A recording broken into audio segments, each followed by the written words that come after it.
This is not a test. This is your emergency broadcast system announcing the commencement of another purge of the BS, sanctioned by the First Amendment. Frustration levels 0 to 100 have been authorized for use during this purge. All weapons are restricted. Government officials have not been granted immunity from the purge of the BS and shall undoubtedly receive the smoke. Commencing at the sound of the gong, any and all BS, especially unnecessary goofiness, will be purged without consequence. Police, fire, and emergency medical services will be available, but they will be busy because they too will be watching the purge of the BS. Blessed be those who have already been victims of some BS. May God be with you all. We can enter any home we want, and we will want. His wanting is our will on this fine night. Don't force us to hurt you.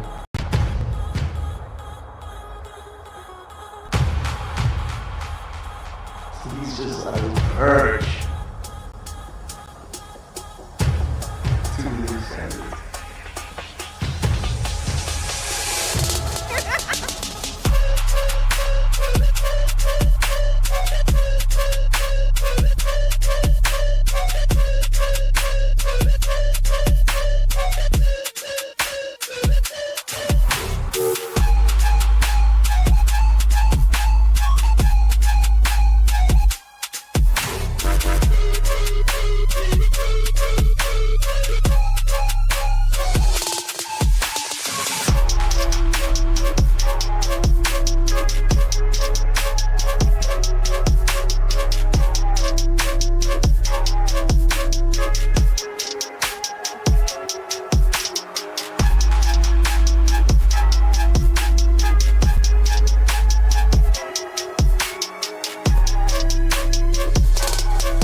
You better find someplace else to go. I got a wicked sweet tooth tonight.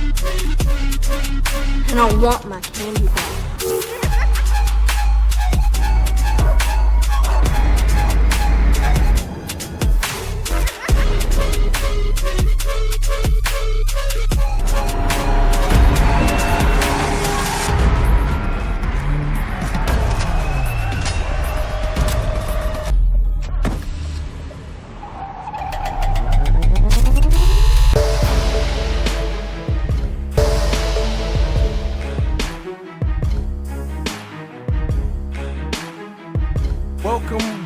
Welcome to another purge of the BS. Let me get a #1 in the chat if you can hear me. And make sure you hit the like button while you're doing that. Thank you everybody for coming in. This is an interesting episode we're getting ready to do, but I'm gonna do my best with it because we got some BS we need to purge. And y'all know how we get down over here. Nobody's safe. Nobody, okay? So special shouts to IAMZ jumping in the chat nice and early for me. And of course, Sebastian Polega, you already know. We're gonna get started early. I'm gonna warm it up with the palate warmers, right? We're gonna warm it up with the palate warmers, and then we're gonna get into a real discussion today. Because we have reached the turning point. We've reached the turning point. How much further are we gonna go with the bullshit? How much longer are we gonna allow this bullshit to continue? We're gonna discuss that right here on Purge of the Bullshit today, so make sure you hit the like button. Make sure you get ready for the chat. If you're feeling froggy, go ahead and throw in the super chat. I'll do my best to keep up with it, but I got a lot to cover today and not much time, okay? So thank y'all once again. Y'all are doing great so far. Mods, you ready? Looks like my mods are ready. Oh, Kali Hayes jumped in the chat. Thank you, son. Thank you, son, just jumping in the chat.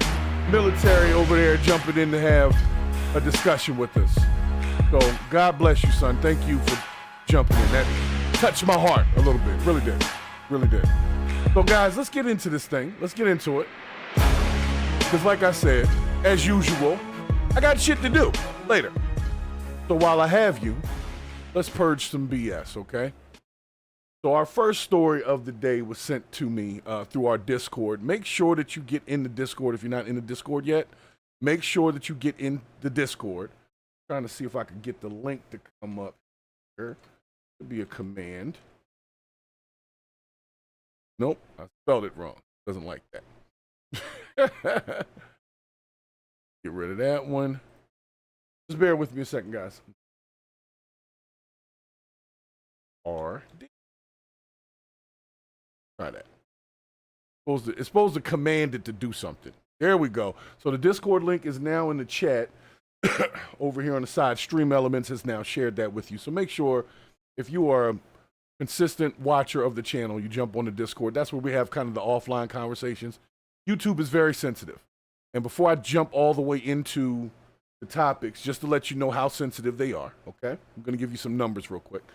This year, I have received over 150 flags for ad suitability on this monetized channel.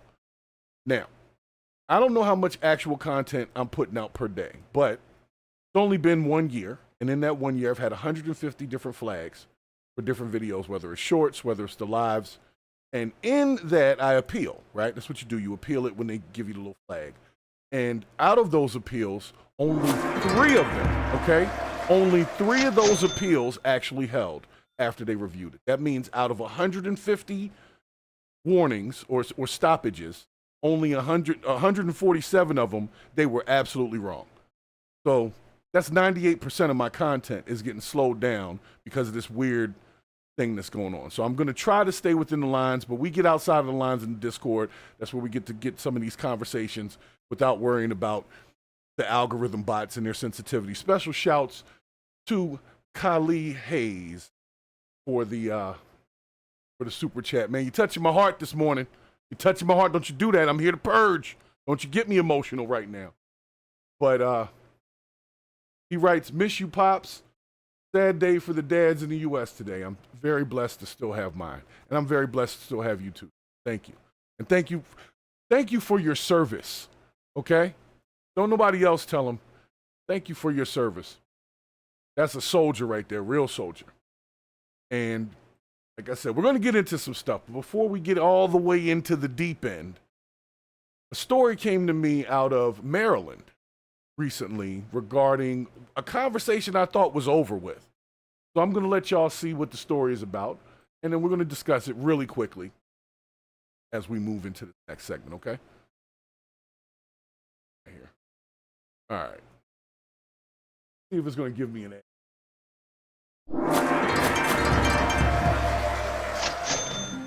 Yeah, it's giving me a D. I hate when it. I'm not paying for your subscription, Fox. You're going to have to run your little picture ad on me. But nonetheless, I'll let this run in as soon as this is done. But apparently there was a notification. Here we go. Posted outside a girl's bathroom in Anne Arundel County stirs controversy surrounding gender identity in schools. Fox 45 Jeff Abel spoke to a student at Old Mill High School in Millersville. And he joins us live now with a look inside this debate. Jeff. You know, the tug of war over bathroom access has not only split the courts, but it's also angered parents. And tonight, one school in Anne Arundel County is making its position crystal clear. On the first week of school, students at Old Mill High School were greeted with a statement they'd never seen before. I saw it, and I was like, my mom is not going to like this. Hanging on the wall of the girls' bathroom was an administrative alert saying students have the right to use the bathroom that matches their expressed gender identity. It surprised me in the school. I wouldn't be bugged out if it was anywhere else, but in a school where there's underage people, yeah. It definitely did. This student didn't want to be seen, but did want to be heard and fears the policy could endanger others. A man could have an unhealthy obsession with a woman, and they could follow her in the bathroom now and just say that they're a woman and something could happen in there, and then no one would know because it's in a bathroom. The statement mirrors state law. And it's a warranted fear. Policy, I understand which says that. A student shall have access to restrooms of the gender identity with which the student identifies. But on social media, parents are taking aim. Who protects our daughters, ask one parent. Another parent writes, only when enough parents stand up to this mess and say no, will it change. So it's a bathroom, no cameras, no one really will be in there during class changes. Or what if someone's following you around and you get assaulted in there? For its part, a spokesman at the Anne Arundel County Public School System writes, the signage at Old Mill High School is not new and was in place at least throughout the last school year with no controversy. Maybe they didn't know it was there. These schools are different now. They send notifications for certain things, but some stuff they don't notify the parents about anymore. They used to. But I would venture to say if nobody said anything last year, it was probably because they just didn't know. Because I don't see why your position would change this year unless there was some incident that happened. So no, don't say, well, nobody said nothing before. No. Y'all just didn't say nothing, and nobody said nothing when y'all didn't say nothing. And you probably rolled it in at the end of the school year. The sign don't even look nice. It's, it's not even laminated.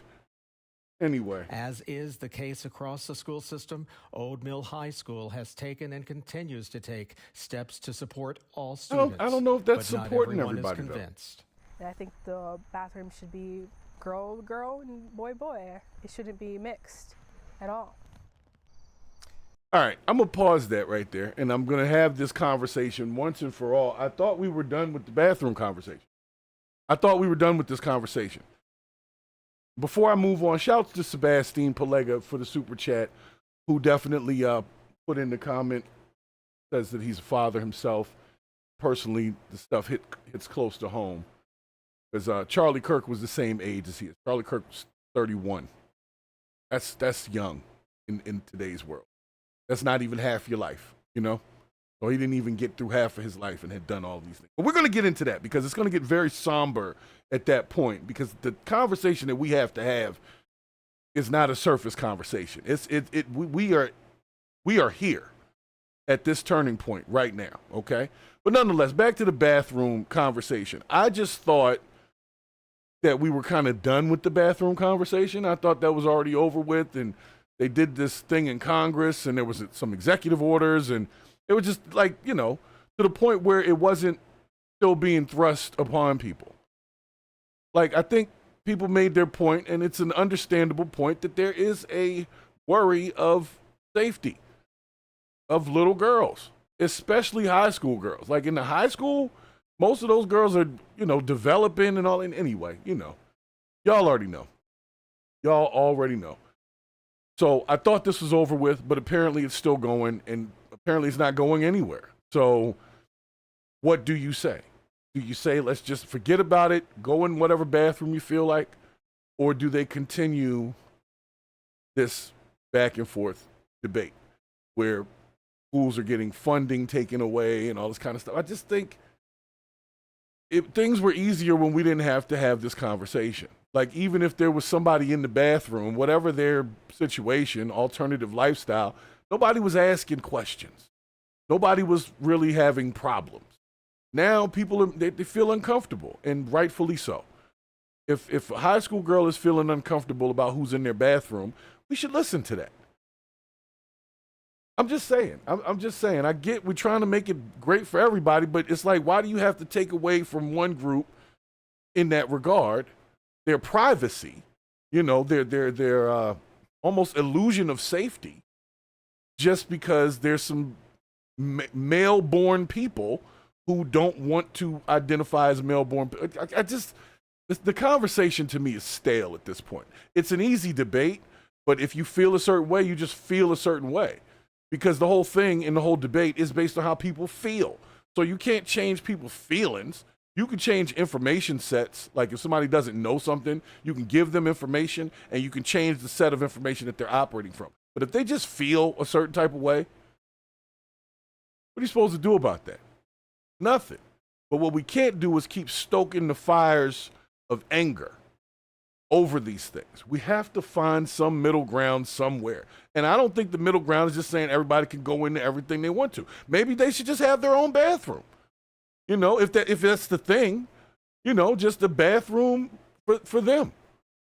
And whatever they identify as, just like a bathroom for those folks, so that the other people who have to use the restroom aren't uncomfortable. I think that sounds fair. I don't know.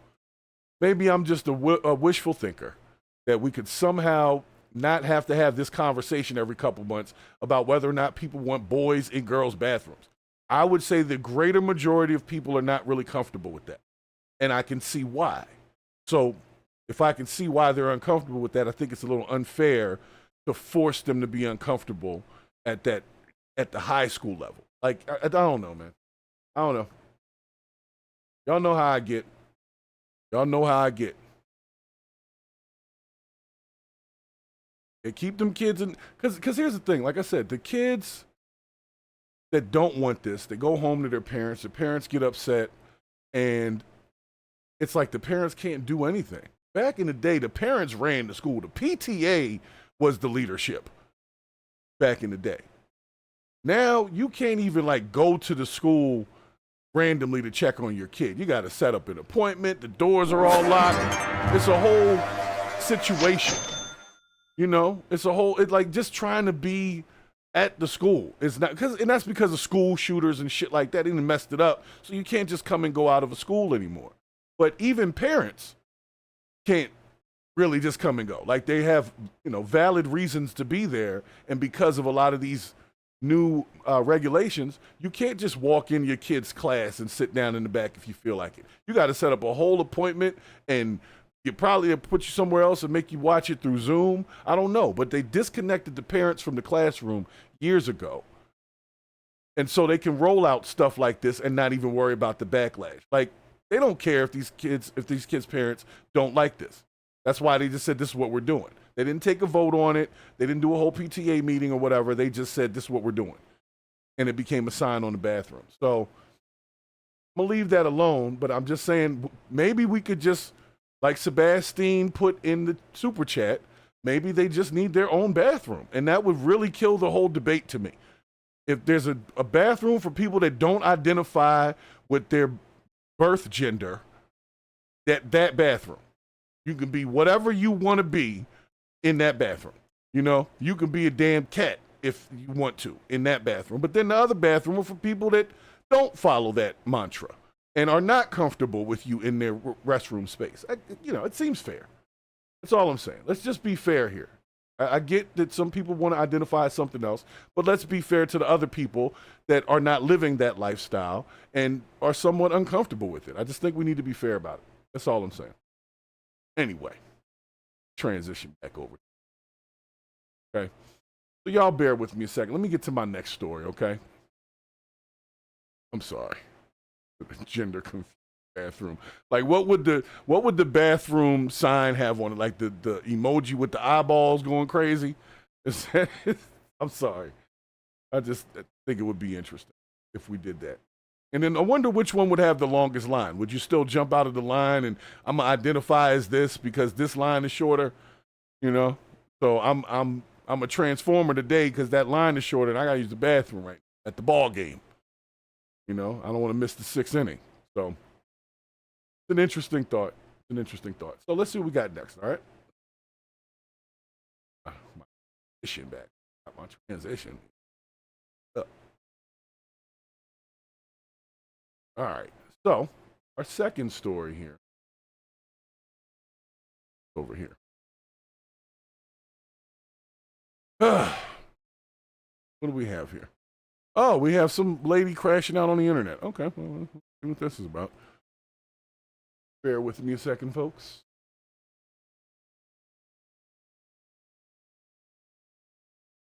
Gotta watch X. X has been, look, I'm gonna tell you what, X is real dirty right now. X is real dirty.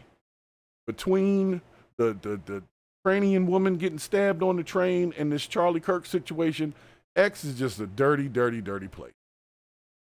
And it's because you're allowing people to say whatever they want to say, and some people just ain't right. They're just not right. And we're gonna, like I said, we're gonna get all the way into that because I want to have this conversation, but I had to give the algorithm a moment to tell people I'm okay. Since they think that I'm out here doing hate speech, promoting drug use. You should see the messages I get from this forum about the content that we do over here. And it's the total opposite of what they're thinking it is. But I guess because they can't place it, it doesn't make sense to them. They're like, why is he not talking this gangster shit? Why does he want people to get along? It doesn't make any sense. This is a divisive country. Everything needs to be divisive right now. And you're trying to get people past that. We don't want people past that. So what you're doing is spreading misinformation. The misinformation is that we can do a better job at being people. That's the misinformation.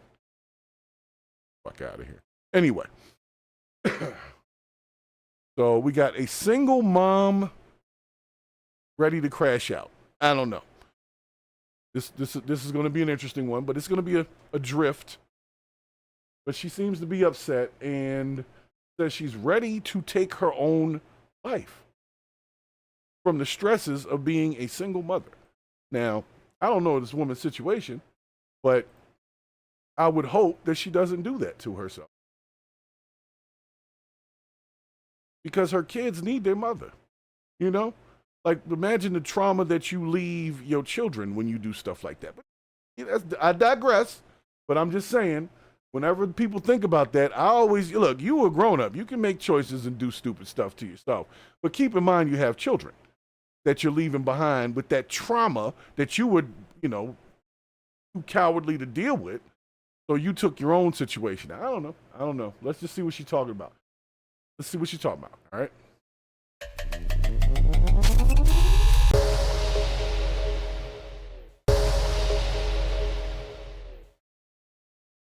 Shouts to Sebastian, Polega, IMZ, my mods in here keeping things cool. I appreciate you guys. Like I said, I know we're not going to get a lot of push over here. We got a Charlie Kirk thumbnail and a black dude over here talking. So either I'm supposed to be over here hating on the guy, according to the algorithm. So you see what I'm saying? They're not going to get that from me because I don't operate like that. That's some bullshit. But anyway, this lady is getting ready to crash out. We're going to hear what she has to say. We're going to unpack that. I'm going to really hate the fact that motherfuckers wait till you literally down bad crashing out. Literally, like, to act like they give a fuck about your ass. Like, motherfucker don't give a fuck literally until your ass dead in the casket. Literally, like, and then it's the fact that when I do that, I swear to God, I don't want no fucking funeral. I don't want no fake ass motherfucker sitting around lying about how they love my ass. When the whole time I was living, I'm struggling. I can't call nobody, not a piece of family, a sister, a cousin, a brother, a shit to ask for shit. Not $100, not $50, not $25. I can't call nobody and ask for shit. But when I'm up and I got it and I'm giving shit out, it's not a problem to motherfuckers. Like, I'm just so tired of being tired, G. I swear to God, like, I'm tired of being a single mama. I'm tired of taking care of 2 kids by myself. I'm tired of this shit, G. Like, I swear to God, I'm so fucking tired. Like, I don't want to be here, G. Like, I wonder if the kids are in the car. That'd be crazy, right? Like, if she was having this conversation with herself, but the kids are sitting in the back, like, I don't know. That's not funny, but you get my point. It's funny. It is actually funny. This isn't comical, this video. So let's let her keep going. Like, I don't want to be here. Like, it is sad to say, but I take the selfish route out, and I swear to God, and do it. Like, I'll be getting to that point. A motherfucker take this shit as a joke. A motherfucker take this stressful shit, this depressed shit, they take that shit as a fucking joke. This shit not no fucking joke. This shit'll really make your ass crash out. All that bitter baby daddy, a motherfucker mad you don't want to be with them. All type of shit. This shit is stressful on the motherfucker. A single mom, this shit is really stressful. Y'all niggas, y'all daddies, y'all need to start doing y'all motherfucking part. It don't take no money to take care of y'all kids, G. It don't take no fucking money. All it takes is time. Time out your motherfucking day. If us mamas gotta rearrange y'all shit, y'all should have to rearrange y'all shit too. Stop being like that when y'all got motherfucking kids out here. Most of y'all daddies need to step the fuck up and be a fucking daddy, G. This shit is sick. This shit is fucking sick. Mama's out here killing themselves for shit like this, bro. Dead ass. I'm sure she's an awesome co-parent, though. She seems like she's very reasonable and, you know, states her points a little bit emotionally, but I would say she said what she had to say. Now, I'm going to unpack. I got to unpack this because, one, just a moment ago, you were talking about taking yourself out. So we're not going to talk about someone else's selfishness when that's where you at. You pot calling the kettle black kind of stuff with that. We're not even going to allow that kind of speech to go on. But the thing that is, I don't want to say most important, but the thing we need to take away from this is this woman is so emotionally distraught that she came to the internet to talk about deadbeat daddies and the fact that she wants to unalive herself and leave her 2 kids behind. So I would venture to say that to some degree, you don't even love them kids like that. You don't. If this is what you're going to do, what if they see this later? You know, I don't know how old the children are, but what if they see this later? You don't really love them kids like that. Not like you think you do. Maybe it's, you know, she said something about time. I don't understand this. Look, for most of us, the situation is a co-parent. One of the parents don't want the other parent to really see the kids. This situation that she's talking about sounds like she can't get the father to take the kids, which is its own thing. And that would be a deadbeat dad. Like, if you want to offload the children for a weekend and let them stay with their father, that seems perfectly reasonable. And if he's denying that for whatever reason, then yes, he is probably a piece of shit. I don't know the guy personally. I'm just saying, if that's the argument, not the normal, you ain't pay me no child support argument, or you not paying for this, this, and that. That's what, she didn't say that. She said it's not about the money, it's about the time. So that makes me believe that father's either paying child support or has provided financially in some way, but doesn't want to like just take the kids for a weekend or whatever, which is something that you could just resolve in court with visitation and all that kind of stuff. You could just resolve that in court. You don't necessarily need to go through this situation. I don't know. But I just want to be honest. I don't like the fact that she immediately started talking about a baby daddy situation when at the end of the day, ma'am, you got 2 kids. So you need to be on your shit.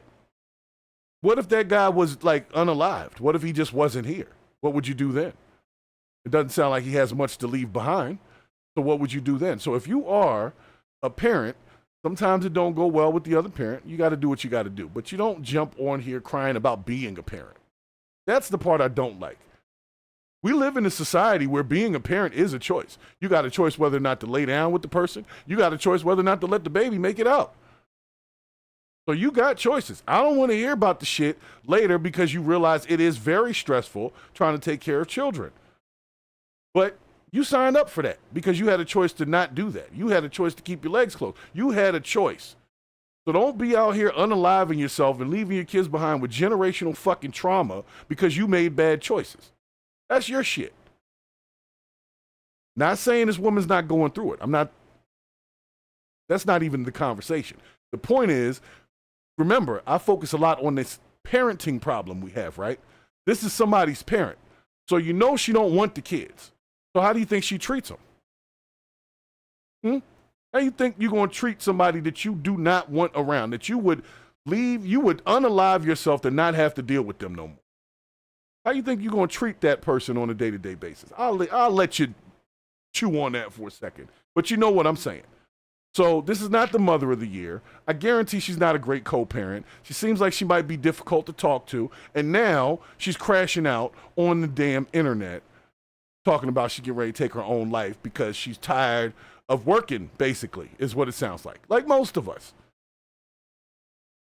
So no, I don't really feel any empathy for this one.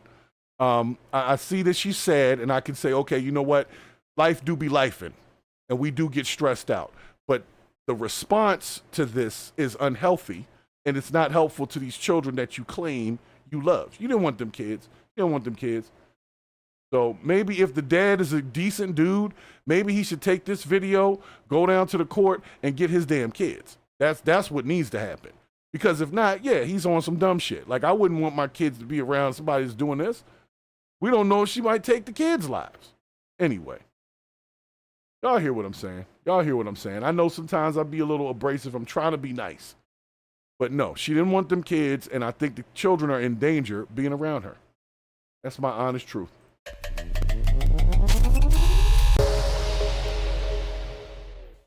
Anyway, make sure that you hit the damn like button. As soon as you step in, hit the like button. Throw us a hello or what's up or whatever in the chat. If you're on the horizontal feed, you can come over to the main stream or the vertical stream. If you're on the vertical stream and you prefer to watch the horizontal, go ahead and check the horizontal out. It's all good watch time. You know, I appreciate all of your support, everybody, okay? So since we're talking about support and we're talking about childcare and mothers and all this other stuff, this next story was actually pretty interesting to me because I think it's a great idea. Apparently in New Mexico, they now have, they're like the first state to offer free childcare to everybody. Like, you don't even have to get vouchers or none of that stuff. Like, everybody gets it. Let's see if they're going to show me an ad first. This break is brought to you by Adobe Photoshop. Damn time. Fun fact, the latest So I got 30 seconds here. Bear with me a moment. Bear with me one moment. But I think it's a decent idea, at least on the surface, from what I see. So we're going to discuss it because the lady in the last video probably could use this help. Got it.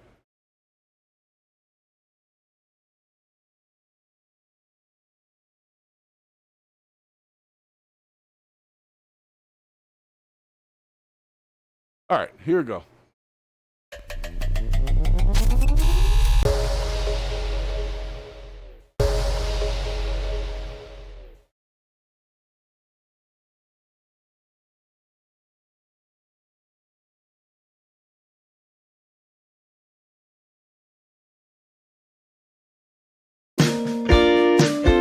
Oh, it's music. No. All right. Through that video. Video's ridiculous. But anyway, you get the point. So we'll just have a discussion. So New Mexico becomes the first U.S. state to offer free universal child care to all families. And they're proposing that this will say, or indicating that this will save each family about $12,000 a year. So if you're struggling as a single mom or whatever, sounds like New Mexico is the place to be because they're offering free child care to everybody. And you know what? I think that's an awesome idea because child care is not cheap. Honestly, sending your kid to daycare is like paying another rent. If you got rent, if let's say your rent is $1,500 to $2,000, if you send your kid to a decent daycare every day of the week while you work, you're going to pay somewhere close to that for daycare. For one kid, especially if they're in Pampers, like if they're not potty trained yet, oh my God, expensive.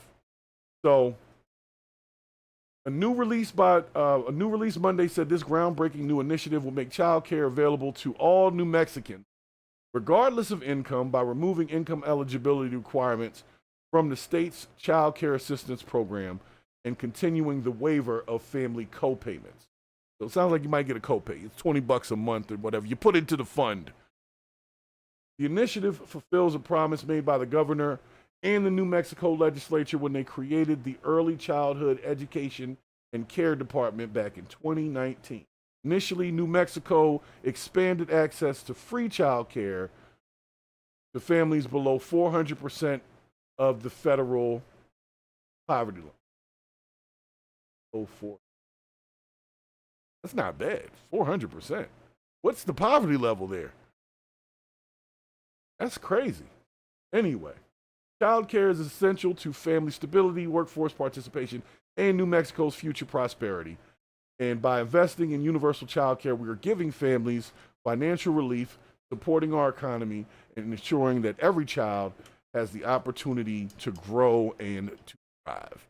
So it sounds like they may have changed the game on child care because if New Mexico can afford to do that, why can't other states do it? So I'm going to give New Mexico a quick applause.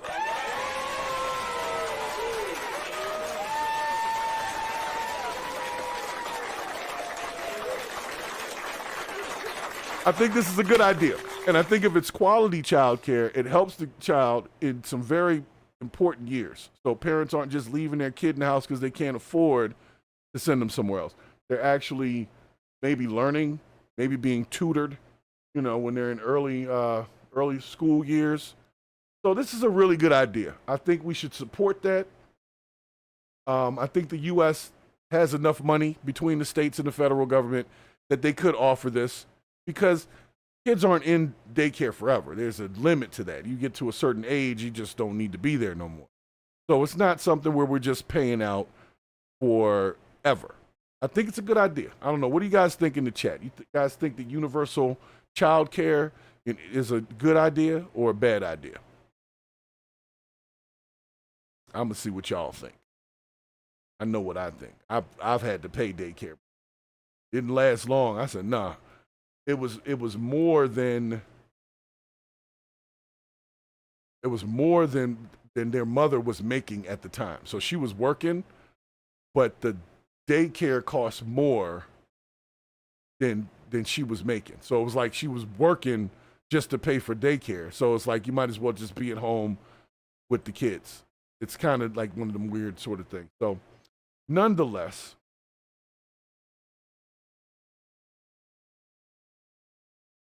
And I wanted to hear what y'all thought in the chat. Anybody say nothing? Anybody said nothing? Universal child care. Good idea or not? I don't know. I think it's a good idea. I think if we save people money, they won't be as stressed out like the lady in the video before that. Because she was about to crash out. She really was. And maybe if some of those bills were alleviated, that would help. Now, it sounded like she wasn't having so much of a problem with the bills, but a problem with not being able to offload the children. Well, she did mention money at first, but at the end of it, it became all about her baby daddy and the fact that he ain't spending no time with the kids. That's really what it was all about. She probably tried to drop the kids off. He was like, nah, I don't want to do it. And she went to the internet to crash out a little bit. But nonetheless, let me jump back into my situation. All right, we're almost there. We're almost there. I know what you came for. I know what you came for. I know what you came for. So, nonetheless, Sebastian Pelega with the super chat says, with 5 kids, that's an awesome idea. Like, I don't see how you could debate that idea. So I think with a lot of changes that they make when it comes to regulations, once you see one state do it, it enables other states to like follow suit. Almost like they were scared before, but somebody has the balls to do it, and they did it, so we can do it. You know, that's how marijuana legalization started. California started it, and then it just started creeping around, and everybody's like, well, California did it, and then it was, well, Oregon did it, or whoever, and it just sort of has migrated its way state to state over the past about 8 or 9 years here. So every ballot, it shows up somewhere. So I think it's an awesome idea. Universal child care. Maybe not universal health care, because I understand where that might be a problem for the companies, but just universal child care. I think it'd be a great idea. Me personally, okay? Feel how you feel. So let's see, what do we have next here? We got next here. Make sure you guys are hitting the like button. Make sure you're hitting the like button. Make sure you hit the like button, all right? So our next situation over here is, this is an interesting story about a singer whose name is David. Well, it's spelled like D4VD or something like that. But apparently they found a body in the back of his car. And he doesn't seem like, while he was somewhere else. So let's see. Hold on. Let me get the link up. I know some of y'all are like, what? Like, how do you end up with a body in the back of your car and you have no idea how it got there? Well, look, hold on, let me correct this, because it was a Tesla, and I believe the engine is in the back of this one. So the body was in the front of the car. So how do you get a body in the front of the car and not know where it came from? We're gonna figure.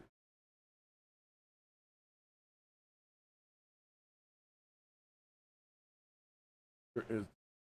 Okay, it's a short clip. Good. Love a short clip. Oh, I love a short. So, bring it on over here. Body found in singer's car. You guys know who David is? I've never heard of the guy, and he's apparently multi-platinum. Apparently. But I don't know. Like I said, I've never heard of him myself. So let's see what we got here.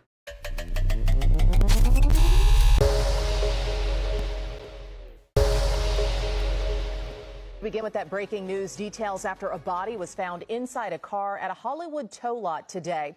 There's no immediate information about the identity of the person found inside, but Eyewitness News has learned the 2023 Tesla is registered in Hempstead, Texas, to multi-platinum artist and musician David Anthony Burke, known professionally as David. This is video of David performing on Jimmy Kimmel Live in 2023. The grim discovery was made after nearby residents complained about a foul odor. Police say the impounded car had been at that lot property on North Mansfield Avenue for a couple of days now. They say the body had been placed inside a bag. We've reached out to David's representatives and are still waiting for a response. All right, so y'all heard the story. So apparently, this guy, David, back to David. Here we go. David. parked his car at a tow lot.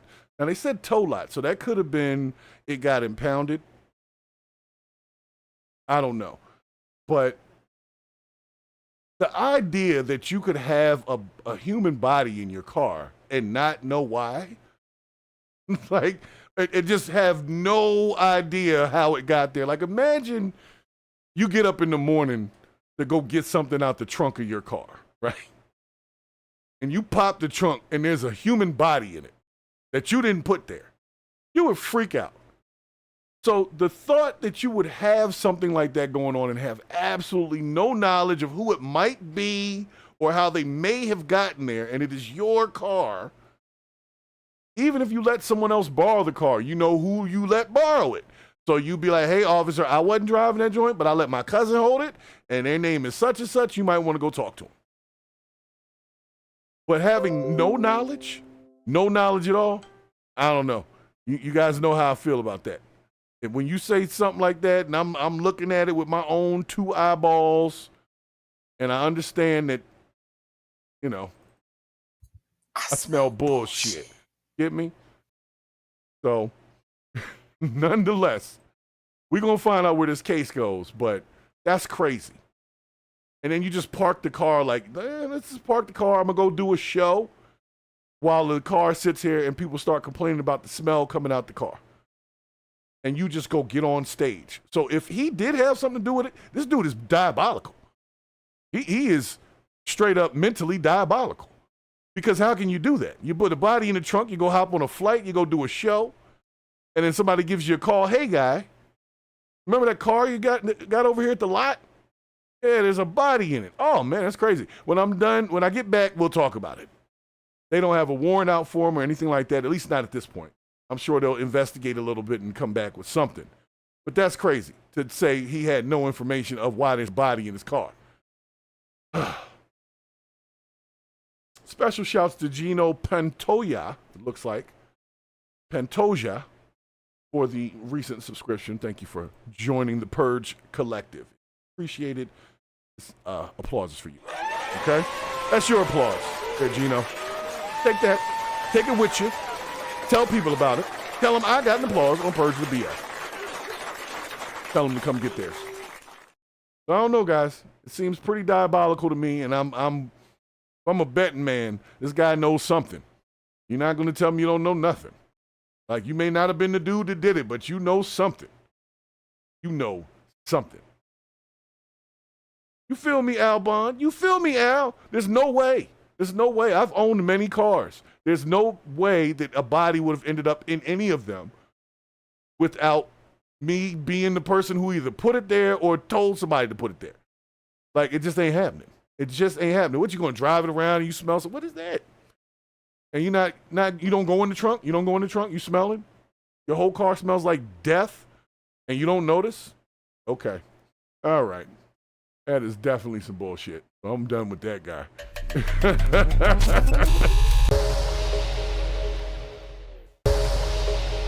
And we'll follow up on that story because, you know, once they do get some information, then the next thing you know, it's going to be, you know, a trial and all this kind of stuff. But I never heard this guy's name or music before, and he's apparently a multi-platinum artist. So we're going to see how that one turns out. So let's get to it, guys. I know why you're here. I know why you're here. We want to have this conversation. You ready for it? We're going to have it done.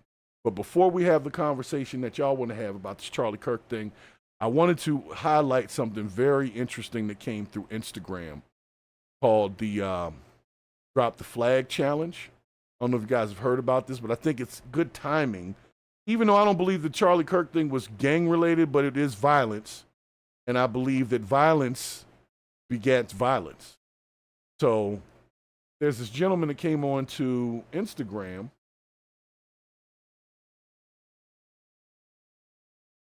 And he's basically challenging gang culture to drop their flags, to just, you know, re-enter into civilized society and, you know, not be, I don't know, what's the, not be ratchet heathens. I don't know any other way to say it, man. I don't know any other way to say it. But let me get this guy's video up here. first one? We'll do the second one. Let me bring him on over here. Drop the flag challenge.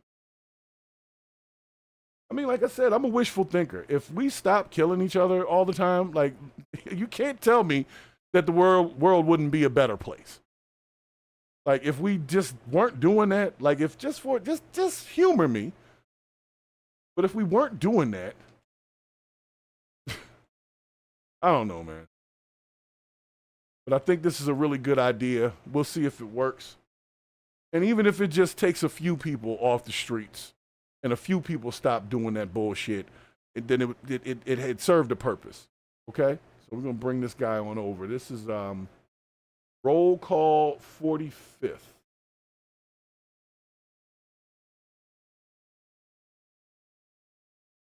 Bring this guy over here.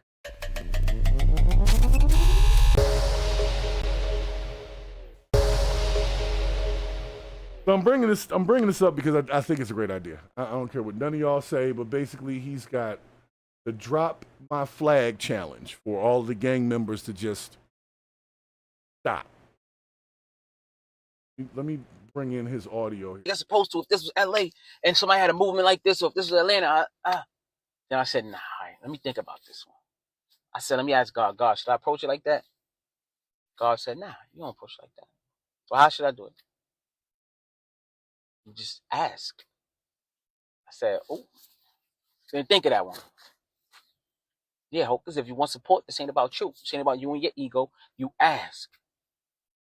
So I'm coming and I'm asking y'all. I'm asking my city, New York, all content creators, all rappers, influencers, all DJs, or radio stations to amplify my voice and to help me help these kids. It's a lot that I done tried in my life and I failed at. But this right here, I got this. I can do this. I'm already doing it. We saved a life today. We had a young kid drop out of the 8th, and now he could go to college peacefully. And that's what he wanted to do. And they peacefully let him go. And that's what most of the gangs is going to do. Ain't nobody could talk to these youth like I can. Yeah, no shade to nobody. And all the cure violence programs, like, they doing a good job out there. Great job. But it's one thing that's missing from that city. That's me. And with y'all amplifying my voice, y'all can help me get out there. So I need all of y'all in the comment section, tag everybody from New York that got a platform, that's a rapper, whatever, a streamer, a radio, tag them. Amplify my voice. Say you stand behind me in a drop my flag challenge. You don't have to be blood. You don't have to be Crip. You don't have to be a gang member to say you stand behind this, because we stopping the kids from gang banging. Talking to everybody in New York City with a platform. Every rapper. I'm talking to the 50 Cents. I'm talking to the Cardi B's, the Nicki Minaj's. I'm talking to the street dudes, the Uncle Murders and Mano. This, you know, I know y'all not gangbang, but y'all got people on the street that do. I'm talking to the Jim Joneses, the Jewelses, the Dice Pesos. My brother Dice Peso. You know what I'm saying? I'm talking to the Casanat. I'm talking to the DJ Cells. Salute to my bro DJ Cells. I'm talking to the Funk Flex. Flex, I ain't asked you to spin a record. Spin a post saying you stand with me in the Drop My Flag Challenge and me helping these kids. So this guy's really been on it lately. He's even gotten, I think Fat Joe and a couple other folks have been pushing this situation. So I'm going to be honest with you. I like the idea. And if, let's see, we got Ice-T supporting it. Like, this is all right with me. I'm not going to lie. This is all right with me. So if you're going to do something and you're going to have a forum, you know, what's the worst that could happen, right? With this guy doing what he's doing. What the worst that could happen is some people take heed to this message and decide to exit the gang culture. And for every person that exits the gang culture, that's a win. That's one less person that's got to live that life and possibly take someone else's life.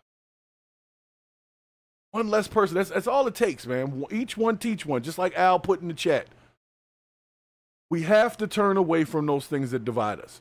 And it's hard because these constructs were here when we got here. Most of us at least the folks that watch my show, were born after 1975, right? By the 80s, mid-80s, crack was already there. Gangs was already a thing. So when we became teenagers and stuff like that, these constructs were already here, and we got sucked right into them. Now, it's the goal of the older group to get back to the youth at the point in which the older group made the wrong turn and get them to make the right turns. We know what it is. We've lived life. We've seen what the situation really is, not the fantasy that you have when you're a child and you're spoiled and, you know, everybody's giving you shit. You're getting all your meals is taken care of. You don't really have to do much. Then you get out into the real world. You find out, you know what, this place is crazy. But what I'm not going to be is out here struggling and fucked up in the game. So you normally pick your bootstraps up, as they say, and you get your thing together, and then don't have kids. If you got kids, you got motivation, and you get out here and do stuff, right? So if this gentleman is trying to get at least anybody, man, because we didn't inundated it. We did too much. We did too much. We did too much with the gang culture to the point where all of the music became that. And most people aren't in gangs. Like, there's people in gangs, yes. But most people are not in gangs. So why should all of the music represent a culture that most people are not part of? We allowed that shit. We allowed it. So this guy, roll call 45th. I know you were just calling out to the people in NY, but we hear you from all over the nation, and we stand behind what you're talking about, okay? And I'm going to play his other clip, and then we're going to move into this other thing. Because truth be told, the way that we're told about gang culture, the way that we're taught about gang culture, the gangs would want to unalive this guy over his stance. And it doesn't look like they're unaliving him. So maybe, just maybe, this thing can work. So let's see what since I publicly renounced the gang, a lot of brothers been hitting me up like, yo, Hocus, I support what you're doing. I love it. Congratulations. I want to do the same. I just don't know how. Well, here's how. I'm going to tell you how. We're going to do it together. I'm starting a drop my flag challenge. And for all the brothers that want to do it, that have been hitting me up, or that didn't even say nothing to me, I'm going to need y'all to step forward and put your best foot forward and, you know, take that leap and lead the way. Because there's y'all got a lot of influence. I know because I speak to y'all. Y'all got a lot of influence. And a lot of brothers will follow y'all down this path.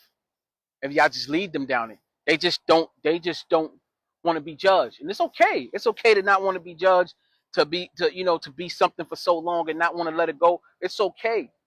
But you gotta know what's good for you and what's not. And we all know. We all watch every single day. Every single day we watch it play out. This never ending cycle of Rico's, conspiracy, murder. Gotta stop. It start with us. This is the time, this is the era to do it now. In the era of viral social media, where a post like this could get shared, and I need y'all to share it around the world and to show the world that all the big homies from these gangs is dropping the gang and saying we dropping our flags. And this is how you do it. I renounce the gang and I stand in solidarity, unified under brotherhood. That's what it's about, brotherhood. So we stand unified in solidarity under brotherhood. And I do want to give a shout out to my brother 730. Thank you. My brother 730 gave me this idea. He gave me this idea, man. Me and 730 go back. Now, I'm going to pause it there, but I don't know if you guys can see in the comments here. They got Mendices is in there, who's got 2.3 million followers. I saw Fat Joe was in there. I mean, like, people are gravitating towards it. And you know why? I think we're getting tired of this shit. I really do. I really think that that we've exhausted our patience with this type of culture. And it's not just about black and white. It's just we all live here, man. And I'm getting so sick of just every day you wake up to the same old stories. Like, what's new? But what's new is it might be time to let it go. It might be time to let it go, but it's on all fronts. Because, Al, you put in the chat, and I appreciate you for putting in that comment, because it was what I was actually going to liken this to. The gang culture, to me, is just like the political culture. You got the red side, you got the blue side, then you got your independents that kind of float in between the middle, you know? But what happens is people feel that their side is so right that they devalue anyone on the other side. So that's why it becomes something where you can just unalive each other in the gang culture, and the only reason is because they have a different flag than you. They haven't even personally done you wrong. They represent a different color than you. Their life has no value. So shouts to the young brother over here trying to do something, trying to be the change that the world needs, instead of just sitting back and complaining about it. He's purging the bullshit, and I definitely respect it, okay? So for anybody that knows someone in the culture, in the gang culture, talk to them, man. Maybe they don't know there's a better way. And maybe if we stop putting so much shit in the music and the entertainment and always glorifying that bullshit, like we glorify drug dealers more so than we do motivational speakers within the community, people that did things in the community. You know, there's always a little vigil for them, but the rapper that spewed nothing but hatred and kill everybody, we roll out the red carpet for that guy. I'm not saying that you can't pay your respects. I'm just saying keep that same energy as it moves around. And that's why I want to get into this next segment, which is our very important segment regarding the recent Charlie Kirk situation. So let me bring this on over here.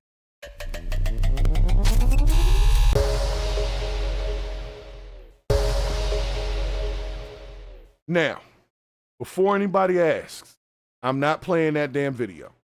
Sorry. If you want to see it, go on X. You take it all in, right? But I'm not playing it because, one, YouTube is not for that shit. And two, I think part of the reason why we're desensitized the way that we are is because of images like that getting just thrown and thrust into your head. But I need you to understand where the real problem I'm having is right now, okay? We just watched a public assassination yesterday. That's what we watched. And of course, there were some people that knew the guy personally, so they're going to have their own grief, right? But there's a slew of people, and not even a slew, too many of them, in my opinion, who had absolutely no personal connection to Charlie Kirk, right? But they are out here spewing the worst venom ever. Because at the end of the day, the guy wasn't trafficking babies. You know, he wasn't molesting kids. He had an opinion. He was very traditional / conservative, and I didn't agree with him on a lot of stuff. But he didn't deserve to get publicly assassinated in front of everybody, as if what he was doing was so wrong. You know what happens when they publicly assassinate people like that? It's very hard to fill that gap ever again. It's very hard to fill that gap ever again. I'll help you remember. Remember a guy named Malcolm X? Remember a guy named Martin Luther King? And I'm not saying that Charlie Kirk's message was the same as theirs. What I'm saying is when somebody took them out, no voice really came back to replace those voices because people are now scared. Now, I heard that this Charlie Kirk situation, that he had on a bulletproof vest during this encounter. My first question is, why should anyone who just has a general opinion have to appear in front of you in a bulletproof vest? That is our society that made it like that. You can't even come and do a public speaking event at a college in America without a bulletproof vest. To have a conversation, you need a bulletproof vest in America. Y'all think about that shit. Think about that. If he was armored like they say he was, that means that beforehand, he was getting death threats and everything. And he armored himself with the idea that somebody might take a shot at him for his general belief system. We can disagree on Israel. We can disagree on black people's lack of, go-gettishness, if you want to call it that. But would I be thinking he needs to be unalived? I don't know, man. So the response is where my problem is. I'm having a problem with how people responded. And it was not just a few. It was too many. And that situation, I've lived on this planet for some decades, right? And there's been some things that I've seen that have literally never left my brain. One of those happens to be the anniversary of that incident today, which is 9/11. I will never forget the images that I saw that day when they inundated the news cycle with the buildings falling and the people running with the dust on them and the planes hitting the buildings and the sound and the people jumping out the building. I will never forget that. And I watched it on TV. So what about the people that were actually in New York? They will never forget it. These situations impact lives perpetually. There's now 1,000 college students that watch Charlie Kirk take a shot in the neck during their college days. So when they grow to be however old they become, they will never forget that. So if they were thinking of being conservative voices or stepping up, now they have a fear because they don't want to see it. They've seen an example of what happens when you express your opinion too much. Because that's all it was about. He wasn't out here trafficking babies and shit. He was expressing his opinion, and some people liked that opinion. Some people didn't. But that's it. It doesn't require arming and taking out someone. Arming yourself and taking out someone. So I know this was a hit. I know somebody paid some good money for it. And I know that the person staked out the situation first and foremost and blah, blah, blah. I don't even want to talk about that no more. What I want to talk about is these heartless ass people that use these kind of events to either push an agenda or to make basically callous statements when it comes to people being unalived.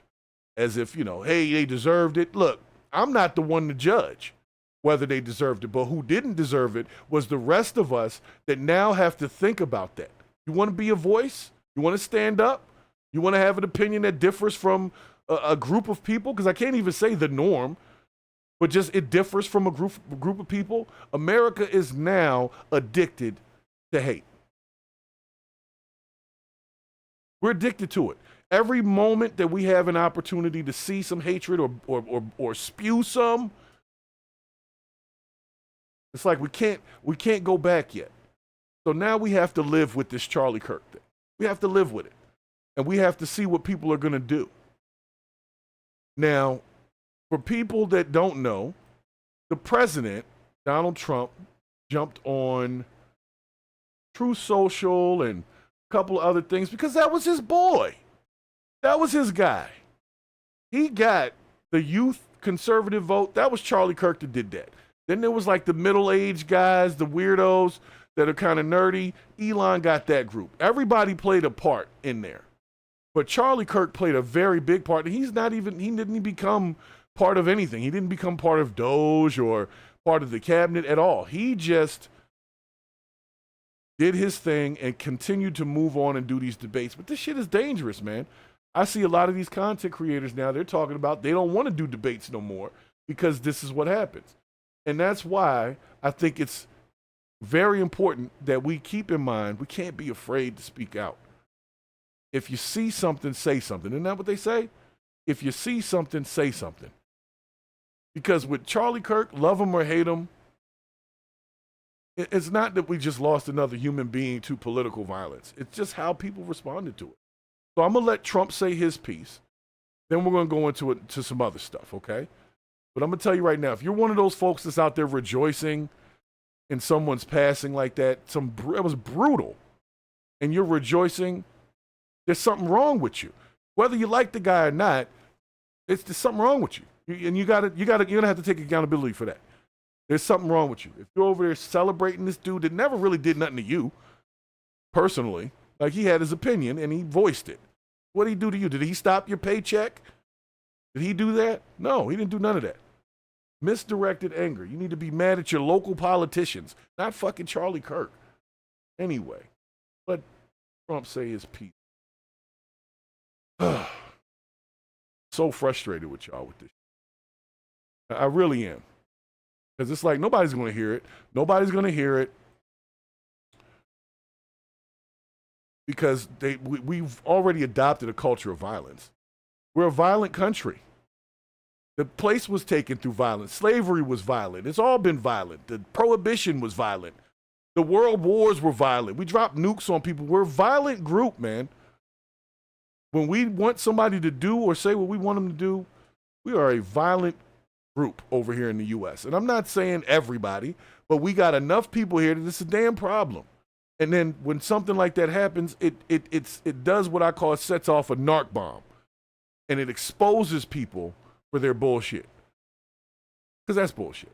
So anyway, let's let Trump say his little piece over here, and we'll get into the other piece, and I'm going to get up out of here. We got a little bit of time, okay?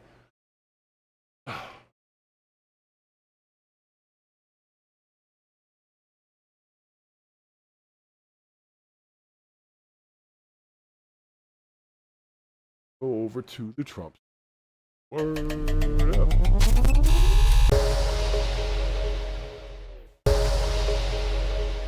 Fellow Americans, I am filled with grief and anger at the heinous assassination of Charlie Kirk on a college campus in Utah. Charlie inspired millions, and tonight, all who knew him and loved him are united in shock and horror. Charlie was a patriot who devoted his life to the cause of open debate and the country that he loved so much, the United States of America. He fought for liberty, democracy, justice, and the American people. He's a martyr for truth and freedom, and there's never been anyone who was so respected by youth. Charlie was also a man of deep, deep faith, and we take comfort in the knowledge that he is now at peace with God in heaven. Our prayers are with his wife, Erica, the two young, beloved children, and his entire family, who he loved more than anything in the world. We ask God to watch over them in this terrible hour of heartache and pain. This is a dark moment for America. Charlie Kirk traveled the nation, joyfully engaging with everyone interested in good faith debate. His mission was to bring young people into the political process, which he did better than anybody ever, to share his love of country and to spread the simple words of common sense. On campuses nationwide, he championed his ideas with courage, logic, humor, and grace. It's a long past time for all Americans and the media to confront the fact that violence and murder are the tragic consequence of demonizing those with whom you disagree day after day, year after year, in the most hateful and despicable way possible. Let him finish. I'm going to let him finish. But he did say something very interesting right there. This is the result of demonizing people. Once you make a person look like a demon, then their human life value is totally disintegrated to the point where somebody, like, they don't deserve to be alive. They don't deserve a chance for redemption. They don't deserve a chance to maybe change their mind later. You know, you've been wrong before when you were young and maybe changed your mind, right? He didn't even deserve that, because we demonize anybody who doesn't follow us. Whatever we think, if you're not that, then you have no value. For years, those on the radical left have compared wonderful Americans like Charlie to Nazis and the world's worst mass murderers and criminals. This kind of rhetoric is directly responsible for the terrorism that we're seeing in our country today, and it must stop right now. My administration will find each and every one of those who contributed to this atrocity and to other political violence, including the organizations that fund it and support it, as well as those who go after our judges, law enforcement officials, and everyone else who brings order to our country. From the attack on my life in Butler, Pennsylvania last year, which killed a husband and father, to the attacks on ICE agents, to the vicious murder of a healthcare executive in the streets of New York, to the shooting of House Majority Leader Steve Scalise and 3 others, radical left political violence has hurt too many innocent people and taken too many lives. Tonight, I ask all Americans to commit themselves to the American values for which Charlie Kirk lived and died, the values of free speech, citizenship, the rule of law, and the patriotic devotion and love of God. Charlie was the best of America, and the monster who attacked him was attacking our whole country. An assassin tried to silence him with a bullet, but he failed, because together we will ensure that his voice, his message, and his legacy will live on for countless generations to come. Today, because of this heinous act, Charlie's voice has become bigger and grander than ever before. That's true. And it's not even close. May God bless his memory. May God watch over his family. And may God bless the United States of America. Okay, so that's where we start with Donald Trump here. Now, people hate Trump, but can you be upset that he made this statement? I'll tell you what I don't like is that he only seems to identify radical left as if the only problem that we have is people who are politically affiliated radical lefties. I would venture to say the guy that stabbed the girl on the train the other day probably doesn't even vote. So his political side ain't the problem. It's up here. It's up here. So I don't care if the shooter was a Democrat or a Republican or white or black or whatever he was. What matters is this. This is a mentality that we have invited in and we've allowed it to permeate. And every time somebody does some goofy shit like this, a bunch of people always praise it. And I used to think they were bots. But then, sorry. I used to think they were bots, but then I started seeing stuff on X, and I was like, no, these are real people posting their opinions from their kitchen, because in their house they're by themselves, but on the internet everybody can see them, right? And they literally have posted some of the most embarrassingly vile things. The responses let me know about the people. That's how I feel. It's the responses that let me know who is who. Because I did not agree with Charlie Kirk 80% of the time with some of his outlook. Like, I understood his value system, but some of his solutions I didn't really think were going to resolve anything, because it was missing the bigger conversation, which has to do with parenting. So I heard him say stuff about fatherless households, but so what if there's no father in the house? Is there somebody there? Then that person needs to be taking care of the shit. And that's what we need to focus on. So whether it's a single mother, grandma doing something, a single father, it doesn't matter. It's still a parenting problem that needs to be addressed by the parent who has the ability and the time to do it. And I don't even think the shooter who did this was a college kid. This was a trained sniper. If you saw the grounds to which this happened, you would be like, only a freaking American sniper, military trained person could do it. The angle, the distance, the small window that you would have had to get things in and not hit someone else, and to do it in one shot, not take a few. Just knowing, hey, this one shot is all I need. And that was a hit, and it was organized by some of the most heinous people that we don't even know yet. So I want you to check out this guy's response here, because it's just showing everybody's got something to say. But I look and see, well, what are people saying? And then I start saying, you know what? There is something wrong with us. Okay? So let's see what this guy has to say. All right, so boom, right? So the Charlie Kirk nigga just got shot, right? I don't know if that nigga alive or not. The nigga might be dead or some shit. For those of y'all that don't know who Charlie Kirk is, he one of them folk. One of them folk. You know what I'm saying? Debbie talking about how we don't need gun control and all the rest of that shit and all the rest of that blah, blah, blah. The one with the smile. With the smile. You know the one. This one. Right? So, boom. So, this nigga gets shot.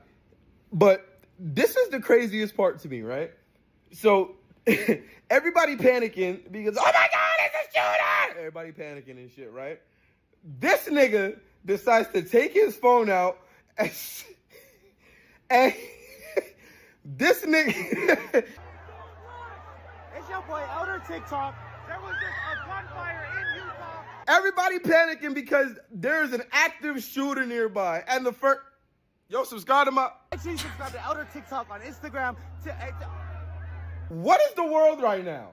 What is the world right now?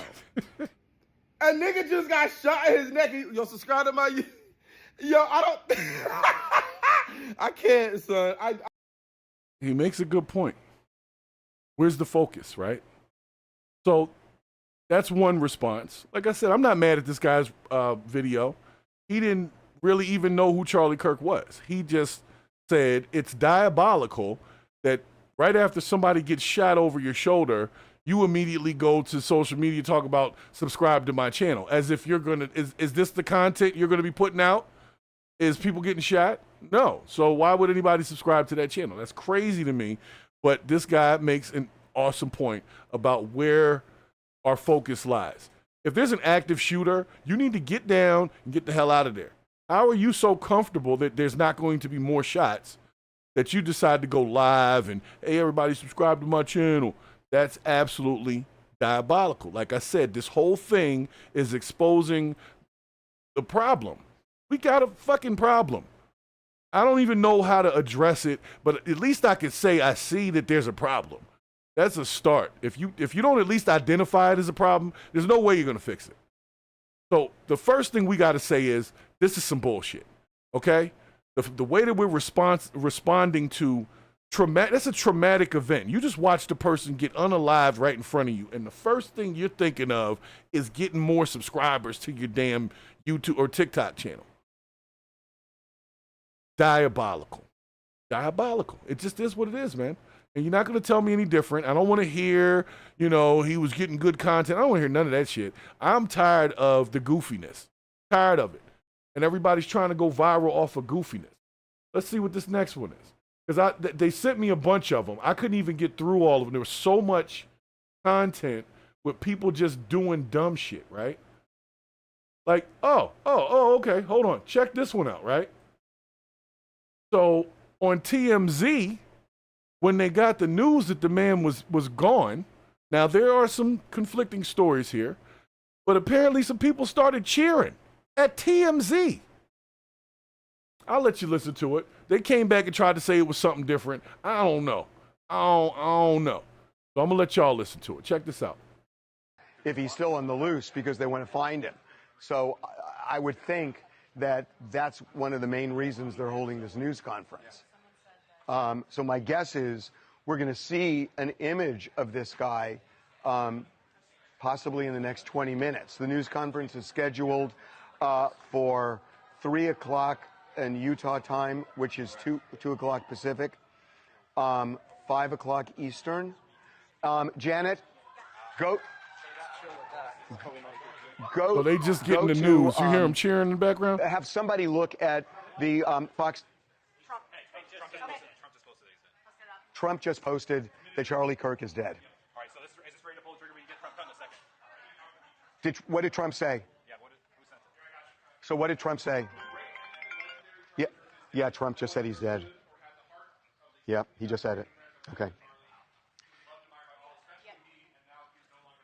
So there's a big to-do about the cheering that happened in the background immediately upon hearing the news. Now, they came back and said some people were in the break room watching TV, and there was a car chase on, and I guess they were cheering for the car chase. But you guys know how I feel about that, because I definitely smell bullshit. I smell bullshit. Okay? I do. I smell bullshit on that, because from what I've seen on the internet, a lot of people felt happy. I don't even know what to tell you, but I'll let you hear it again. It's all during the time when they're posting the information. I want to find him.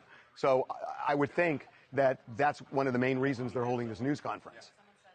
So my guess is we're going to see an image of this guy possibly in the next 20 minutes. The news conference is scheduled for so the information is coming down the pipe Utah right time, now, which is 2 o'clock Pacific, 5 o'clock Eastern. Janet, go. You hear him? Go. You hear him? I heard it. You have a tough time telling me that the timing was just a coincidence. At the same exact moment that this information is coming down the pipe, they're in the next room watching, Dukes of Hazzard or whatever, and cheering for the Dukes of Hazzard. It's sad to me, but we all know TMZ has a lot of people who are kind of alternative in their lifestyle choices, and they probably felt some type of glee, and that to me is absolutely sick, and there's a problem. Now, granted, this guy came back later and said, no, they were watching TV, but I'm thinking, when this story was active, between the time that it happened and when it was announced that he was officially gone, it wasn't that much time. So why are y'all having a leisurely employee break watching movies while this huge story is going on, and we're TMZ. So we need to be on top of this. We need to be getting the person out there. We need to be on top of this. We're TMZ. We don't have time to be watching the other guys or whatever you're watching in the other room and making all that noise. It's not the time. It's not the place. So I'm inclined to believe that the sentiment that this was directly related to that announcement, I think they might be right. And if that is correct, that is the goofiest, heartless shit that anybody could really do right now. It is. And they've turned it into gun regulation debates again. Now, I'm going to express this once and for all because I know I've said it before, and I know you guys have heard it before. Guns don't kill people. People kill people with guns.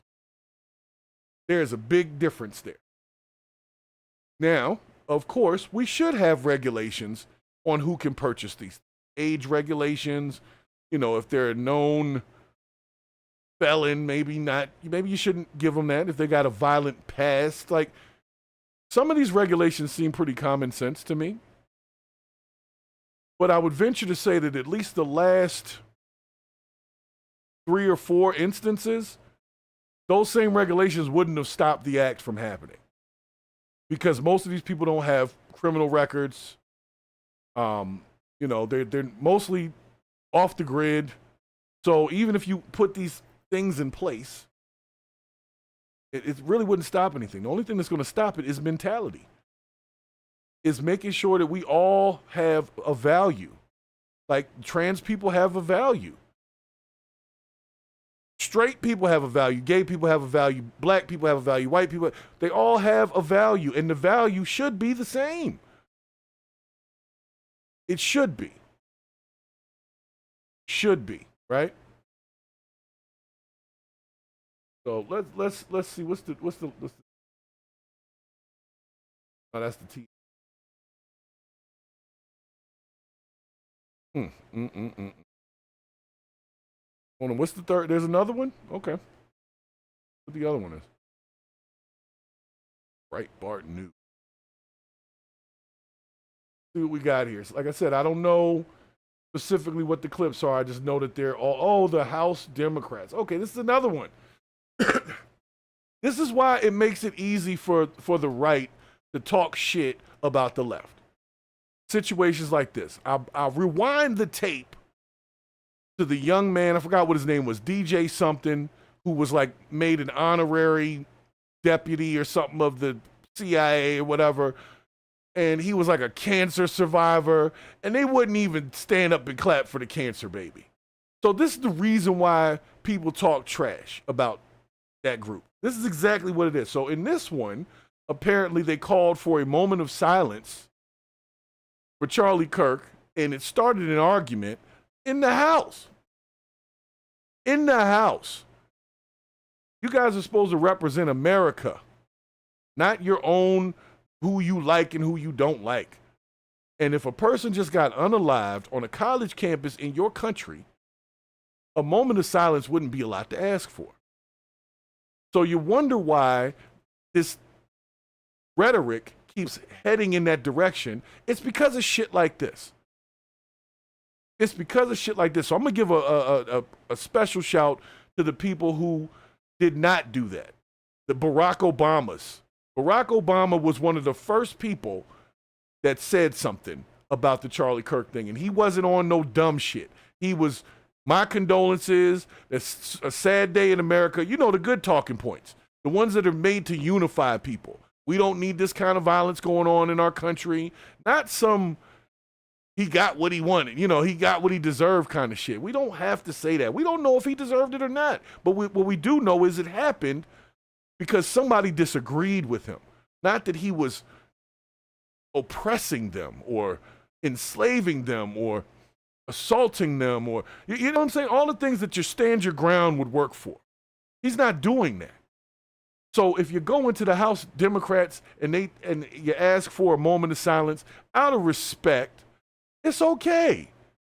But you know why they said they don't do that? Why they said this thing about the same thing with the baby? They said because the constituents would lose respect for them if they took part in honoring conservative people and conservative highlights. This is real. The freaking Democratic Congress people said this shit. They said, look, we wanted to stand, but we're worried that if we stand, the populace won't like us, and we need to get reelected. So their claim is they're acting this way because we, the people, are enabling them to do so because we're acting like this. So if we said, no, there's no room for it, then they would say, no, there's no room for it. But apparently, since there's so many of us that think there's room for this kind of bullshit in our country, even our Congress people can't say, hey, this is enough. They got to act like he got what he deserved. Bunch of war criminals, in my opinion, all of them. And it's on both sides, because if it happened any other way, I'm sure there would be a bunch of Republicans who were feeling their way, and they might not stand or have a moment of silence. But either side is some bullshit. But right now, it's one side, so we're gonna look at this. But I don't want you to think that I'm siding with anybody in this. I could care who, or what it was. The behavior is absolutely unacceptable. It's unacceptable. And it's some bullshit, and I'm purging it. I don't care if you're a freaking congressperson or if you're just a regular dude on the street. If you on that dumb shit, you're on that bullshit, and you must be purged. You must be purged. We need less of you here. And I don't mean we need you to be unalive. Why don't we just put you on the plane where we're sending everybody else, the deportees, and you can go spew your venom in somebody else's country. Because we've gone too far. We've gone so far that we have a person getting unalived on national TV. CNN was freaking live at the time. And CNN don't even cover Charlie Kirk like that. For everyone to see that he was a public sacrifice. So if you're thinking of standing up and saying something, this is how they're going to honor you. Even the Congress people won't give a moment of silence. You know what? Before I get too frustrated, I'll play the clip. Y'all can make your own inference. But I'm telling you right now, this is some bullshit. And I'm tired of y'all with this shit. Get over yourselves. The chair would ask that all members present in the chamber and those in the gallery please rise for a moment of prayer for Charlie Kirk and his family.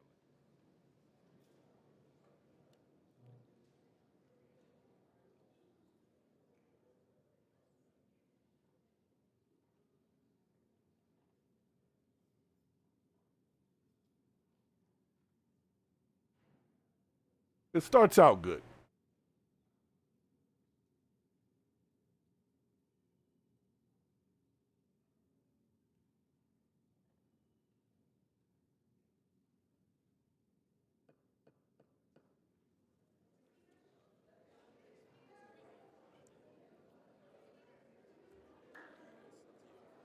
What purpose does the gentlelady from Colorado rise?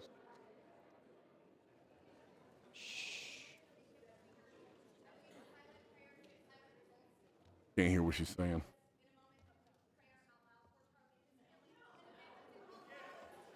All right. It was something about the moment of prayer that the person disagreed with.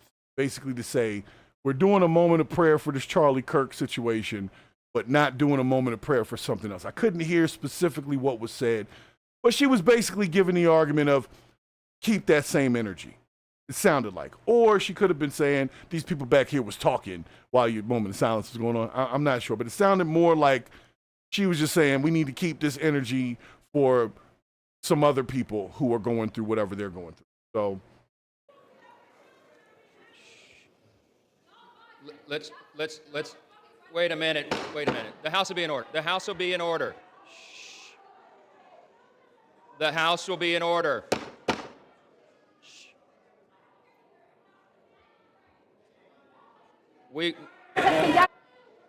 The House will be in order. We will join prayer right after this, okay? The chair lays before the House a communication. Y'all embarrassing. That's embarrassing. What is there to argue about, really, at that moment?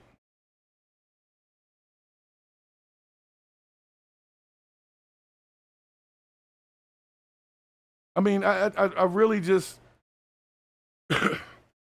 We pay these people a lot of money out of our tax money to represent us. That action did not represent me. If I was in there, I would have had the moment of silence. Like I said, I didn't agree with everything that guy had to say. There was a couple things I was like, what the fuck is you talking about? But in no way would I have wished death upon him. And then these people are in there pointing fingers at each other. This is your fault because you keep talking all of this dangerous rhetoric. Might be, but it's only it's a sprinkle on the top of the whole sundae. It's not just about words, folks. It's about action. It's about mentality. It's about moral values. The same things that are missing from our upcoming AI are also missing from our human element, which is probably why our AI doesn't have it. We're not as sensitive as we should be. We're not as empathetic as we should be. We're not. And until we understand that, we're not going to be able to extend the olive branch across the aisle in the House. We're not going to be able to extend the olive branch across the lines of race. It's just we have to be angry with each other. This right now, it's decision-making time, folks. What do we want this segment of time to be remembered as 30 years from now? When my grandbabies are almost my age or working on it. It won't be quite my age. But you get my point. What world are we setting up here? If we can't even let people have a moment of silence without getting stupid about it, without having to make it about yourself. Like, okay, well, we had a moment of silence about this Charlie Kirk thing. Well, what about such and such's moment of silence? Shut up. The man just got shot in the neck 20 minutes ago. Can he get a moment? Annoying to me. What's annoying to me is there are people that are supporting this. They're supporting not showing any respect for the man who was a father and a husband, and he was not out here trying to kill nobody. I'm going to be honest with you. He wasn't out here trafficking kids. He wasn't out here raping women, and I'm sorry I said the word, but I have to say it because you need to understand this is what we're talking about. There are some evil-ass people in this world who may deserve the chair. I don't believe Charlie Kirk was one of them. I don't. I've seen enough of his content that I can make an informed decision, and I'm telling you right now, that man didn't deserve that shit. And now we have to be, as any voice that goes against the mainstream norm, we now have to fear getting shot in the freaking neck because we have an opinion. Not causing harm directly to anyone, just having an opinion and living on it and standing on it. They did it before, they'll do it again. If you get too strong of a voice that has too much power, they get rid of it. And it doesn't matter if it's a Democrat or a Republican. If movement happens in too much direction with a person who's definitely not a political figure, they eliminate that person. It's what happens. And we live in a society that when they eliminate them, you know, when they decide to make the elimination, they know there's going to be a swath of the population that's going to cheer for it. The bloodthirsty, addicted to hate-ass people are going to love it. So they don't worry about the backlash because there's going to be a segment of the population that's going to like it. So you can just ignore the ones that don't like it, only pay attention to the people that feel the way that you do and like it, and you'll think everything's great. Well, I'm going to tell you right now, folks, in my old Joe Biden, let me tell you right now, folks, shit ain't okay. It's not okay. Even our Congress people can't do it. They're not empathetic. They don't have a heart. Everybody's chasing after money and stuff. They don't care about the actual United States citizen who is now going to be mentally damaged from having to have seen that happen. What's up with security, man? If the man had a bulletproof vest on, that means there's already an implication or some type of idea that there could be violence. We should have had drones and all types of stuff out there. But instead of that, no, they left this man out there in the open, and somebody took his life in front of all of us. And some of us are acting like ignorant assholes about it. Shut up. If that's you, you need to go sit down somewhere. Go sit down somewhere and let that man's family grieve. Let the people that were close to him grieve. But you don't get to say nothing. Because if it was your people and somebody was acting like that, you'd be mad as shit. So let's be respectful to the fact that someone was unalived in front of a bunch of kids, man. Those are college kids. They're going to live the rest of their lives with those images in their freaking heads. So if any of them college kids was even thinking about stepping up and becoming a conservative voice or any voice that goes against a narrative, there's your lesson right there. If you come up and start talking too much, this is how we deal with you in America. So all of y'all with the goofiness, if you don't go sit the hell down, and I got friends, I got a couple people on Facebook, y'all need to stop that shit. Stop. You're making yourself look real dumb. There's nothing wrong with being respectful of the dead. And if somebody's saying, yo, let's have a moment of silence for this person that just got unalive, then you just have a moment of silence. Why is that so hard? Did they do us this bad? Did they brainwash us this bad that we can't even have sympathy for a man who had 2 small children and a wife, and maybe he was with the Trump camp, and let's say we don't like the Trump camp, but did he deserve that? Do them college kids deserve to have them images stuck in their head for the rest of their lives? Do we deserve to have these images stuck in our heads for the rest of their lives? I got too much shit in my head as it is. I told you, it's 9/11. So everybody's doing memorials on 9/11, so we got nothing but death in the news cycle today. The lady that got unalived on the train, now we got this Charlie Kirk shit, and we got 9/11 anniversary. All happening at the same time. And this is all I'm going to really say about this. They have made a big to-do about these 2 events. And if these 2 events had to happen to get a real conversation started, then maybe these deaths are not going to be in vain. But if all it does is stoke us to just talk some dumb shit on X and Facebook and all that, and there's no change, then their deaths were in vain. That poor little girl on that train, death was in vain. Charlie Kirk, death was in vain. If we don't make any changes, it was all in vain. Whether you like the man or not, this is not us. Well, it is us, but it doesn't have to be us. We don't have to be in gang culture. We don't have to unalive each other. We don't have to. These are choices and decisions that people are making that change everybody's lives. That one shooter changed thousands of people's lives, millions. Charlie Kirk was the top trending thing on Google yesterday for 6 to 8 straight hours, where if you didn't even know the guy, you found out what happened. And you know why? Because we are so desensitized to the shit. Everybody just wanted to watch the race for the car crash. Nobody reached out and said condolences to his family. Everybody just went to the internet and started talking shit. As if y'all don't have any home training. As if your freaking grandparents didn't teach you no better when you was a child. Show some respect. Show some respect. And that goes for everybody. All the people in the damn house, the House of Representatives, you don't represent me. You don't represent me if you can't at least show some freaking respect. You're not my representatives. Sorry. I don't give a damn what district I live in. I probably didn't vote for you anyway. But I'm sick of y'all with this shit. And I'm not sitting back no more. I'm not letting y'all just keep talking that crazy shit. I said it months ago when they were talking about there was a Nazi rally going on at the Trump thing, and I saw the shit, and I was like, well, this doesn't seem like a good Nazi rally at all. So yes, there's rhetoric involved in it. But then you have these other people out here that they're not known. And they want to be known. And they're like, well, maybe I'll be known if I do this. That's some people. This particular shooter, I think, was hired by the damn CIA, military, somebody that had some real money. Because that was the shot that Trump was supposed to take. If you want to be honest. That was the shot that Trump was supposed to take. And he didn't get that shot. He got the grazed ear out of it. But imagine if they would have done the same thing to Donald Trump on national TV while he was speaking. He would have been martyred just like Charlie Kirk will be now. And I believe that gunshot situation is what ushered Donald Trump into the White House. Because people started saying, well, why are they trying to kill this man? And it drew attention. And then Charlie Kirk came in to clean up with the youth. So who knows? It could have been set up by Democrats, Republicans.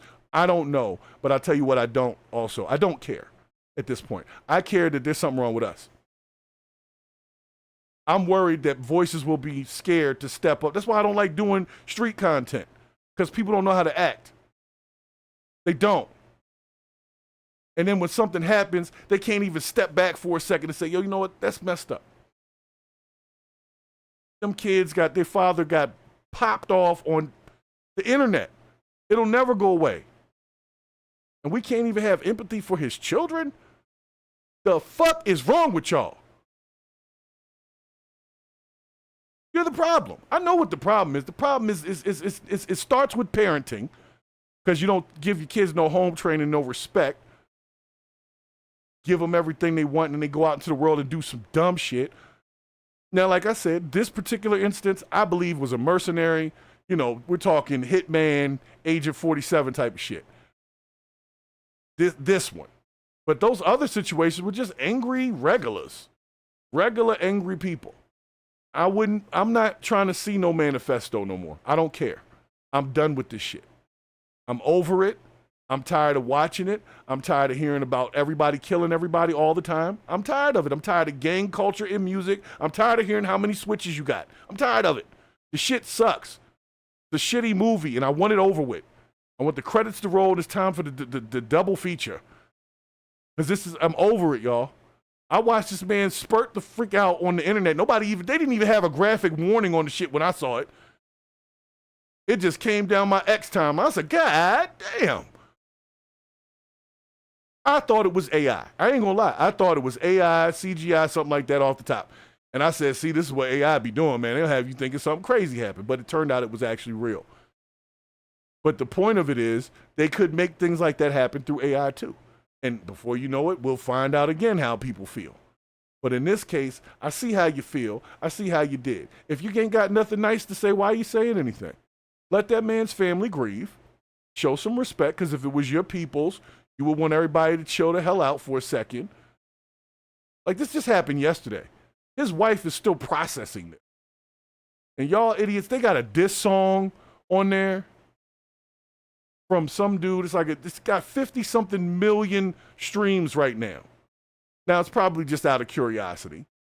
But either way, 51 million streams of a Charlie Kirk diss song that's basically written over the Sexy Red, like the Get 'Em Sexy. I think that's the song. Whatever that song is, it's like that beat, but it's a similar mantra. I listened to it, but it was only because I just couldn't believe that this is the shit that we do with our time. It was disgusting. And I'm seeing so much disgusting shit right now on the internet. I can't wait till this is over. I can't wait till this is over, because right now the conversation needs to be had. So if the Ukrainian girl and this Charlie Kirk situation and Trump trying to deal with crime and all of that starts a real conversation and a real change in this country, then you know what? The means will have justified the end. But if we just keep going down this path of we don't give a damn about nobody's life but our own, we're just selling ourselves to the devil. And he is definitely cashing in whenever he feels like it. And making us see we ain't shit. In a grand sense, a lot of these people, y'all ain't shit for doing that. And you know you're not, but you don't care. And that's what makes it even worse. You jump on here and talk about Charlie Kirk. You ain't never met Charlie Kirk. To be talking, he deserved this, this, and that. What did he do to you? Other than maybe help Trump get elected if you don't like Trump. So now, he's the Antichrist now?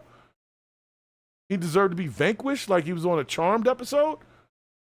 No, he didn't. So if you're still milling around with the idea, I'm telling you, if you think yes, you're wrong, okay? You can disagree with me all day. That's perfectly fine. That's your right to. But I'm a human, and I'm done with not being human to other humans. That man was a human being with a difference of opinion. He did not deserve to get shot in the damn throat in front of everybody.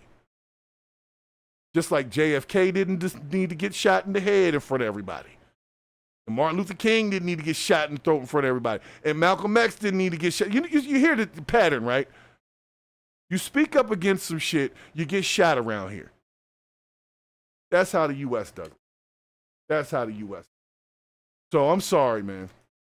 I know I was ranting there for a second, but if I don't say this, I almost didn't do this episode today because I know there's going to be some people that'll come back on the replay, talk about, oh, he's a Trump this. And I don't give a damn about what you got to say. You ain't shit. Because if that's all you can see is Trump in this and not the erosion of morality in America, then you're not even the person I'm talking to. And that's what Charlie Kirk was doing. He was talking to people that didn't even want to hear what he had to say.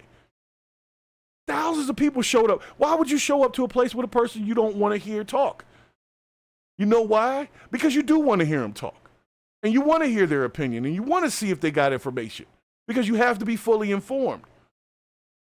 Them kids that were, I saw the whole situation. I've seen 20,000 different videos right now. They were cheering for him.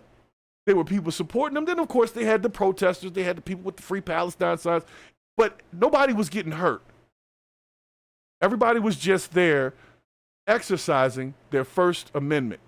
And then somebody else exercising their Second Amendment decided to take this man out. And now they even talked about gun regulation. Every time they do this shit, they start talking about gun regulation. How about people regulation? How about people regulation? How about we take some of the edge off? I don't know, guys. I know, I was ranting. I kind of thank you for not sending no super chat, so I had to stop. But if you want to send one now, please do. But special shouts to Shane M. coming in the chat. I see you in there. Like I said, I had to get this off my chest. Had to get it off my chest. I'm tired of seeing it. I'm tired of seeing it. I saw NBA YoungBoy donate $50,000 to nonviolence and then come out with a song the next day that said nothing but kill niggas. What is wrong with us? This is some backwards ass stuff, guys. It really is. And I know it. Y'all dangerous. The ones that can't have a moral compass, you're a dangerous person. You're a dangerous person to yourself, you're dangerous to your children, and you're dangerous to the rest of society. And I don't want to have nothing to do with you. If you're one of them goofies that jumped out there talking shit about this man getting unalived, if that's you, you already know, man. And I don't want to promote violence, but what I'm saying is, you ain't shit. You ain't shit for that. 2 kids, small children. So now we're contributing to this whole fatherless society in a way that Charlie Kirk was preaching against. And I agree with him that fathers in the house is better than no fathers in the house. Why we argue this point, I still don't get. I'm not saying it has to be that way 100% of the time for there to be success, but you just have a better chance. Can't we agree on something? Apparently not. Can't even agree on whether or not the man had the right to say the shit he had to say. He had a right to say what he was saying. I've heard a lot of his content.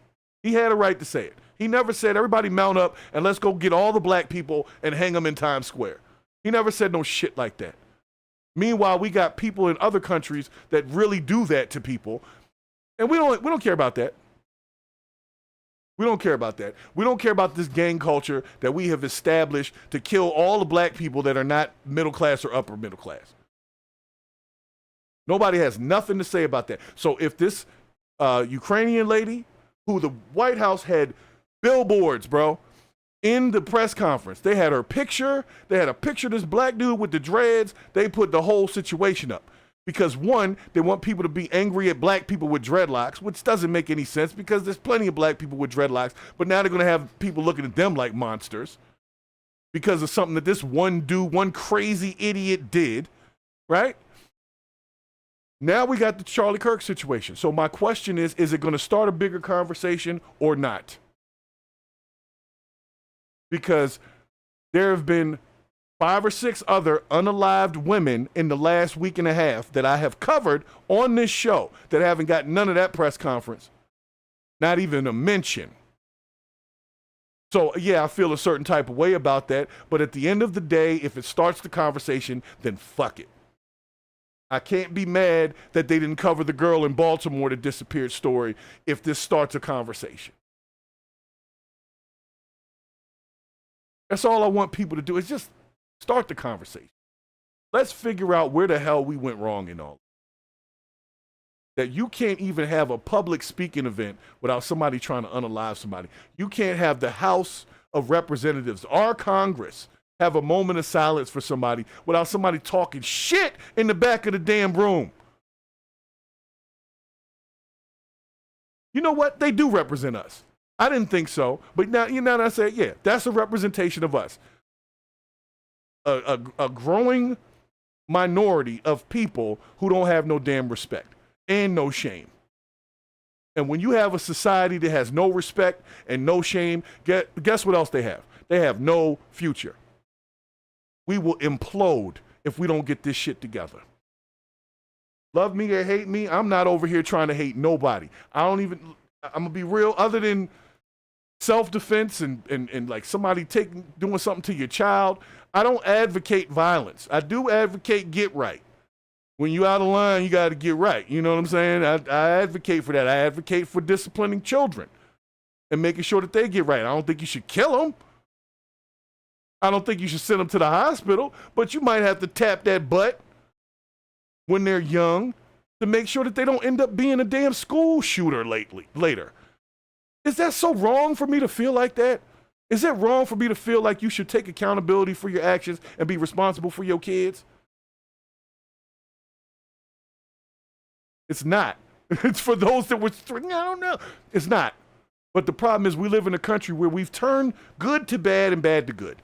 People that say they want the nuclear family, they're looked at like freaking Nazis. You want the nuclear families, and you want family reunions to keep happening, and you want people to stick together, and you want the divorce rate to go down? What's wrong with you? People have a right to be, I don't want to hear that shit no more, man. Miss me with the bullshit. And I know I'm going to get in trouble for this podcast. I don't care. I had to say what I had to say. And if Charlie Kirk can say what he had to say, then you know what? I ain't afraid to say what I got to say. And I don't want you to come shoot me in the neck over it. Like, if you got a problem, we can discuss it without the neck shooting. But that's for people that don't know how to communicate. You don't know no way to communicate, so that you're just showing up with a gun. Freaking ridiculous, man. And now we've got civil unrest behind it. Because people can't agree to just disagree on this Charlie Kirk situation. You did not have to love everything the man said. I'll be honest with you. I'm going to give you a perfect example. Donald Trump, if he would have took that shot that he was supposed to take, there was a lot of people that would have rejoiced. And they did. They were like, man, they didn't shoot him where they needed to, or they just missed, or I knew something was wrong with us then. But he was still alive, so it was kind of like, okay, well, maybe people wouldn't be that way if it ended tragically. Well, this one did, and they were even worse. So I'm through with y'all. The ones that don't know how to be real humans, don't come around me. I'll cuss your ass out. I'm still working on things. God ain't finished with me yet, and I know my mandate from him was to purge the bullshit any and every time I see it. And not be afraid of backlash. So that's bullshit, guys. Sorry.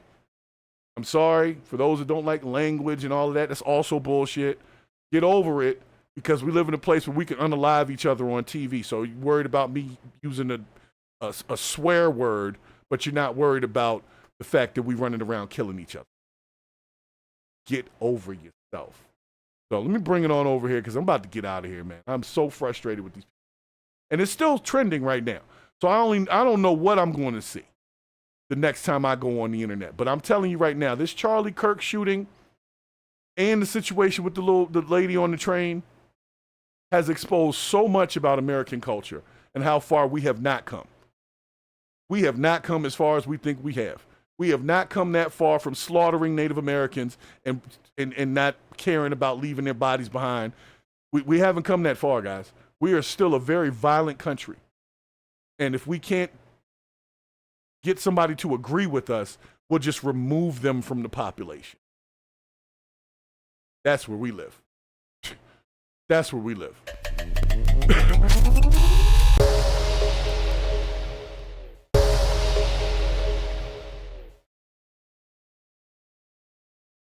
So, Al, I appreciate you saying what we know to be true, which is most people wouldn't talk all that shit if it wasn't for the internet. But that's not the internet's fault. The internet is supposed to be a tool. Now, you can use a hammer as a proper tool to hammer a nail, or you can use a hammer and bang your fucking thumb, and now you're bad at the hammer. But whose fault is it? You controlled it and you banged your own thumb. Not the hammer's fault. So it's not the internet's fault. It's people with their mind ain't right. Their mind ain't right. Even if I have the ability to say what I want from behind the screen, Al, you know me personally. You know, all the shit I say on here, man, meet me face to face. I will not, none of it changes at all. Not even the personality itself. This ain't an act. This is just who I am on the internet talking my shit. That's it and that's all. And I stand on it. I stand on family. I believe that nuclear families are a good thing. I do. I believe that even if nuclear families aren't a good thing, people can, I'm not going to call them replace, but people can still have a family where you have a step parent or, you know, situation like that. I believe in all of that. I believe in unity. Because I know that it's way better when we're unified. I hate to say it, but on September the freaking 11th and September the 12th wasn't no race in America. It was Americans. And so on this day, this year, 24 years after that instance, I would ask that we can try to return to that for just a moment. Just a moment. Can we all realize that we all live here, that everybody that has $50,000 coming from their job pays the same taxes? Can we? That everybody who's making $150,000 pays the same taxes? No, regardless of their color, man, that 1040 is the same for everybody. We're all American here. And it's September the 11th. So get over your shit and let's think about what happened back then. And the fact that for just a hot moment, man. And I remember it like it was yesterday. But I remember walking the street, there was a different feeling.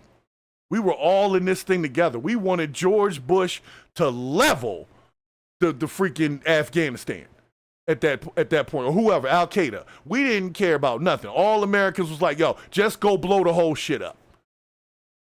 Now, granted, we wanted blood, but that was because we had to watch 3,000 people die on national TV.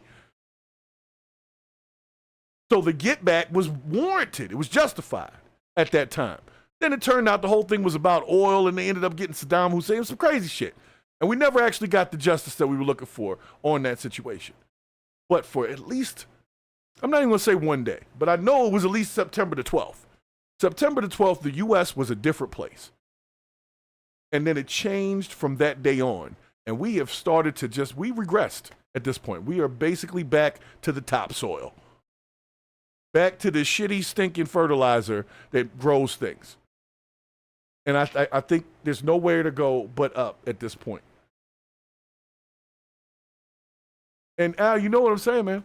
People don't share in the vision of a place where we can all kind of be comfortable and not be so worried about goofy stuff and maybe work together a little bit, maybe. Takes a community. Like, there's all these things. We grew up knowing this shit. Where did we lose it? Where did we lose it? It wasn't just rap music. It wasn't just TV and entertainment. It was a whole erosion of the moral part of society to where morality and tradition became evil, and immorality and being non-traditional was like the good thing to do. It was good to go against the grain till the grain became absolutely crazy. It's all crazy now.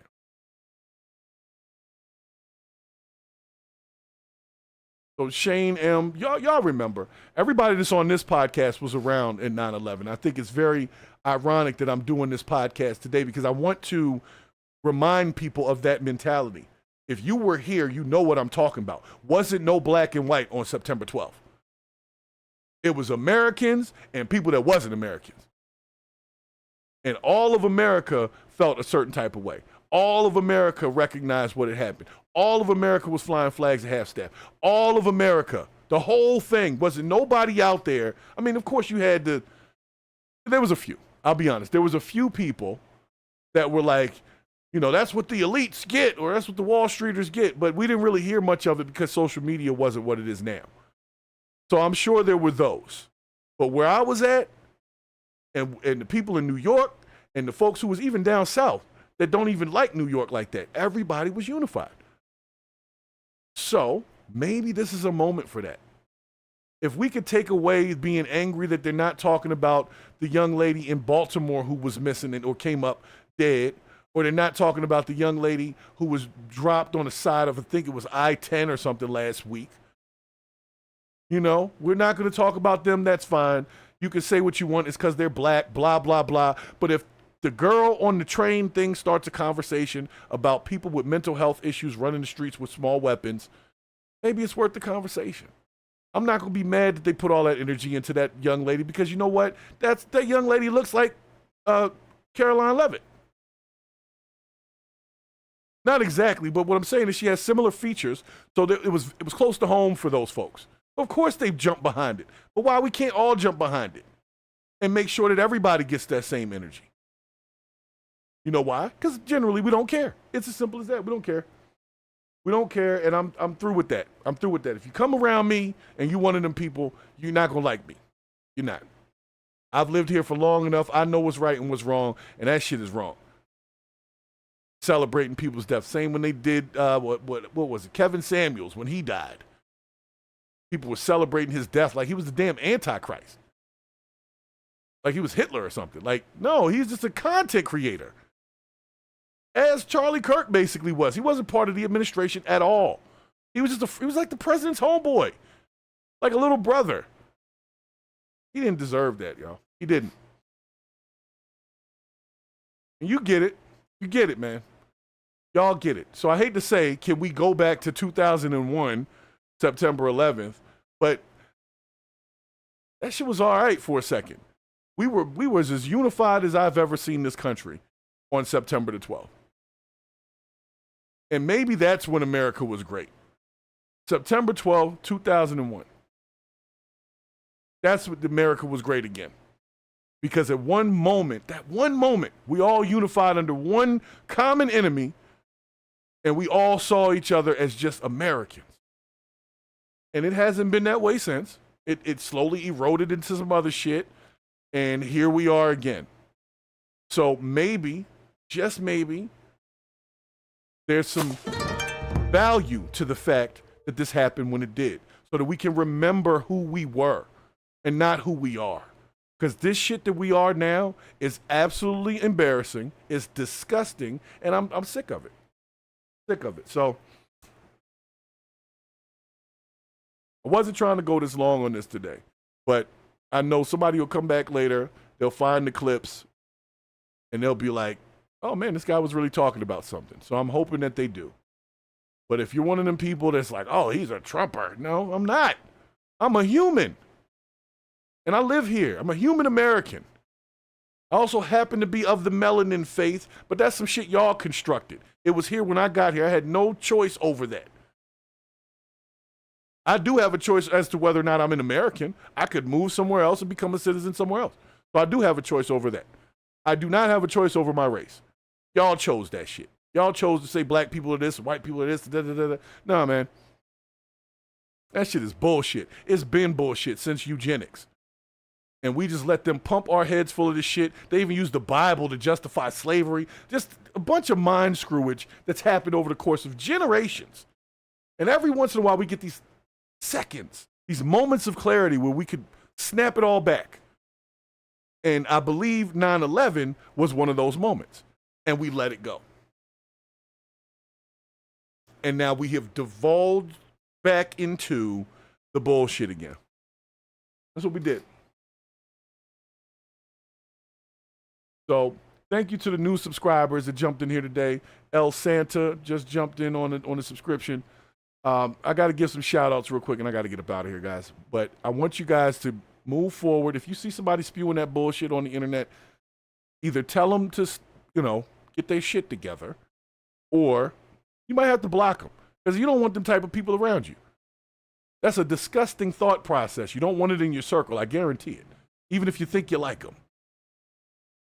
Okay? Be on the lookout because the bullshit is thick and it will continue to get thicker. And as we start dealing with, now we got a crime problem, right? What do you think? Trump's going to move into Utah now? Maybe. But if it keeps somebody from getting shot in the neck in front of thousands of college kids, hey, maybe the means justify the ends. Just maybe. Just give it a chance, man. Give it a chance at this point because we're not going nowhere with this bullshit. We're not. So anyway, Special shouts to my man Albon for stopping in chat. That's my moderation sergeant at arms. He is the mod squad leader. So I appreciate him. Every episode, he's always here, always ready to get rid of the garbage if it happens to trickle into the chat. Normally, we don't get a lot of that anymore. People are afraid to come over here because they know we're talking that real shit over. So when they come over here and they come in with some bullshit, we immediately pounce because that's the goal. That's the point of the show. So if you come over here with, you will get purged immediately out of the chat. And the chat is not nice. They will dig in your ass like it's Puff Daddy at a Diddy party. All right? So shouts to my man Al Bond, of course. And who else had stopped in here? Who else stopped in? Who else has stopped in here? We had Shane M. Thank you for stopping in. Sebastian Palega, I know was here. HM stopped in a little earlier. IMZ, the lovely IMZ. Thank you for being so supportive of this movement that we're trying to make. Who else was in here early? Trying to make sure I got everybody. Who's this? No. I got all my regulars. I didn't see Purple Groovy today. I was surprised. I thought Purple Groovy stopped through. But if Purple Groovy's hanging out in the rafters, shouts to you, Purple Groovy. Shouts to Khalid Hayes, also known as KJ, to his dad, for stopping in. Thank you for your service to our United States military, 2 branches. I couldn't do it. I didn't have the discipline. I gave the discipline to my son, and he became the soldier. I didn't have the discipline for it, but he does a wonderful job. And for anybody that's wondering, the military ain't really that bad if you do the right thing. That's all I'm going to say. It's a decent career choice if you're doing the right thing. So shouts to Khalid for stopping in. He's just getting off of an assignment. I appreciate it. I know he's busy. But everybody else, man, y'all came through. I thank you for it. Make sure you hit that like button. We're going to be back on Saturday. I got a very special episode Saturday. I got some special guests coming through. Kelly Corinne's going to be stopping by the panel. Red Talk Anna, if you haven't seen her content, she's going to be stopping by the panel. And we're going to be discussing the monetization of relationships. Before things get a little too crazy, I wanted to have that discussion. I believe that the reason why relationships don't last that long is because they've been monetized and not prioritized.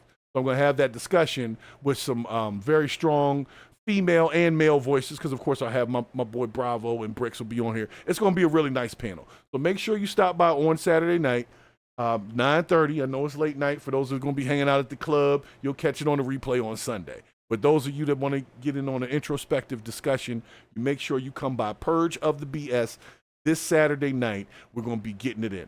All right? But for everybody else, if you just sat in the rafters and watched, oh, there goes Purple Groovy. See, I knew Purple Groovy was chilling in the rafters. I knew it. So I appreciate you, Purple Groovy. Don't think I thought about you. I thought about you, and you were there right where I thought you would be, being supportive like everybody's been being lately for the show. So I do appreciate it, but make sure you come back Saturday.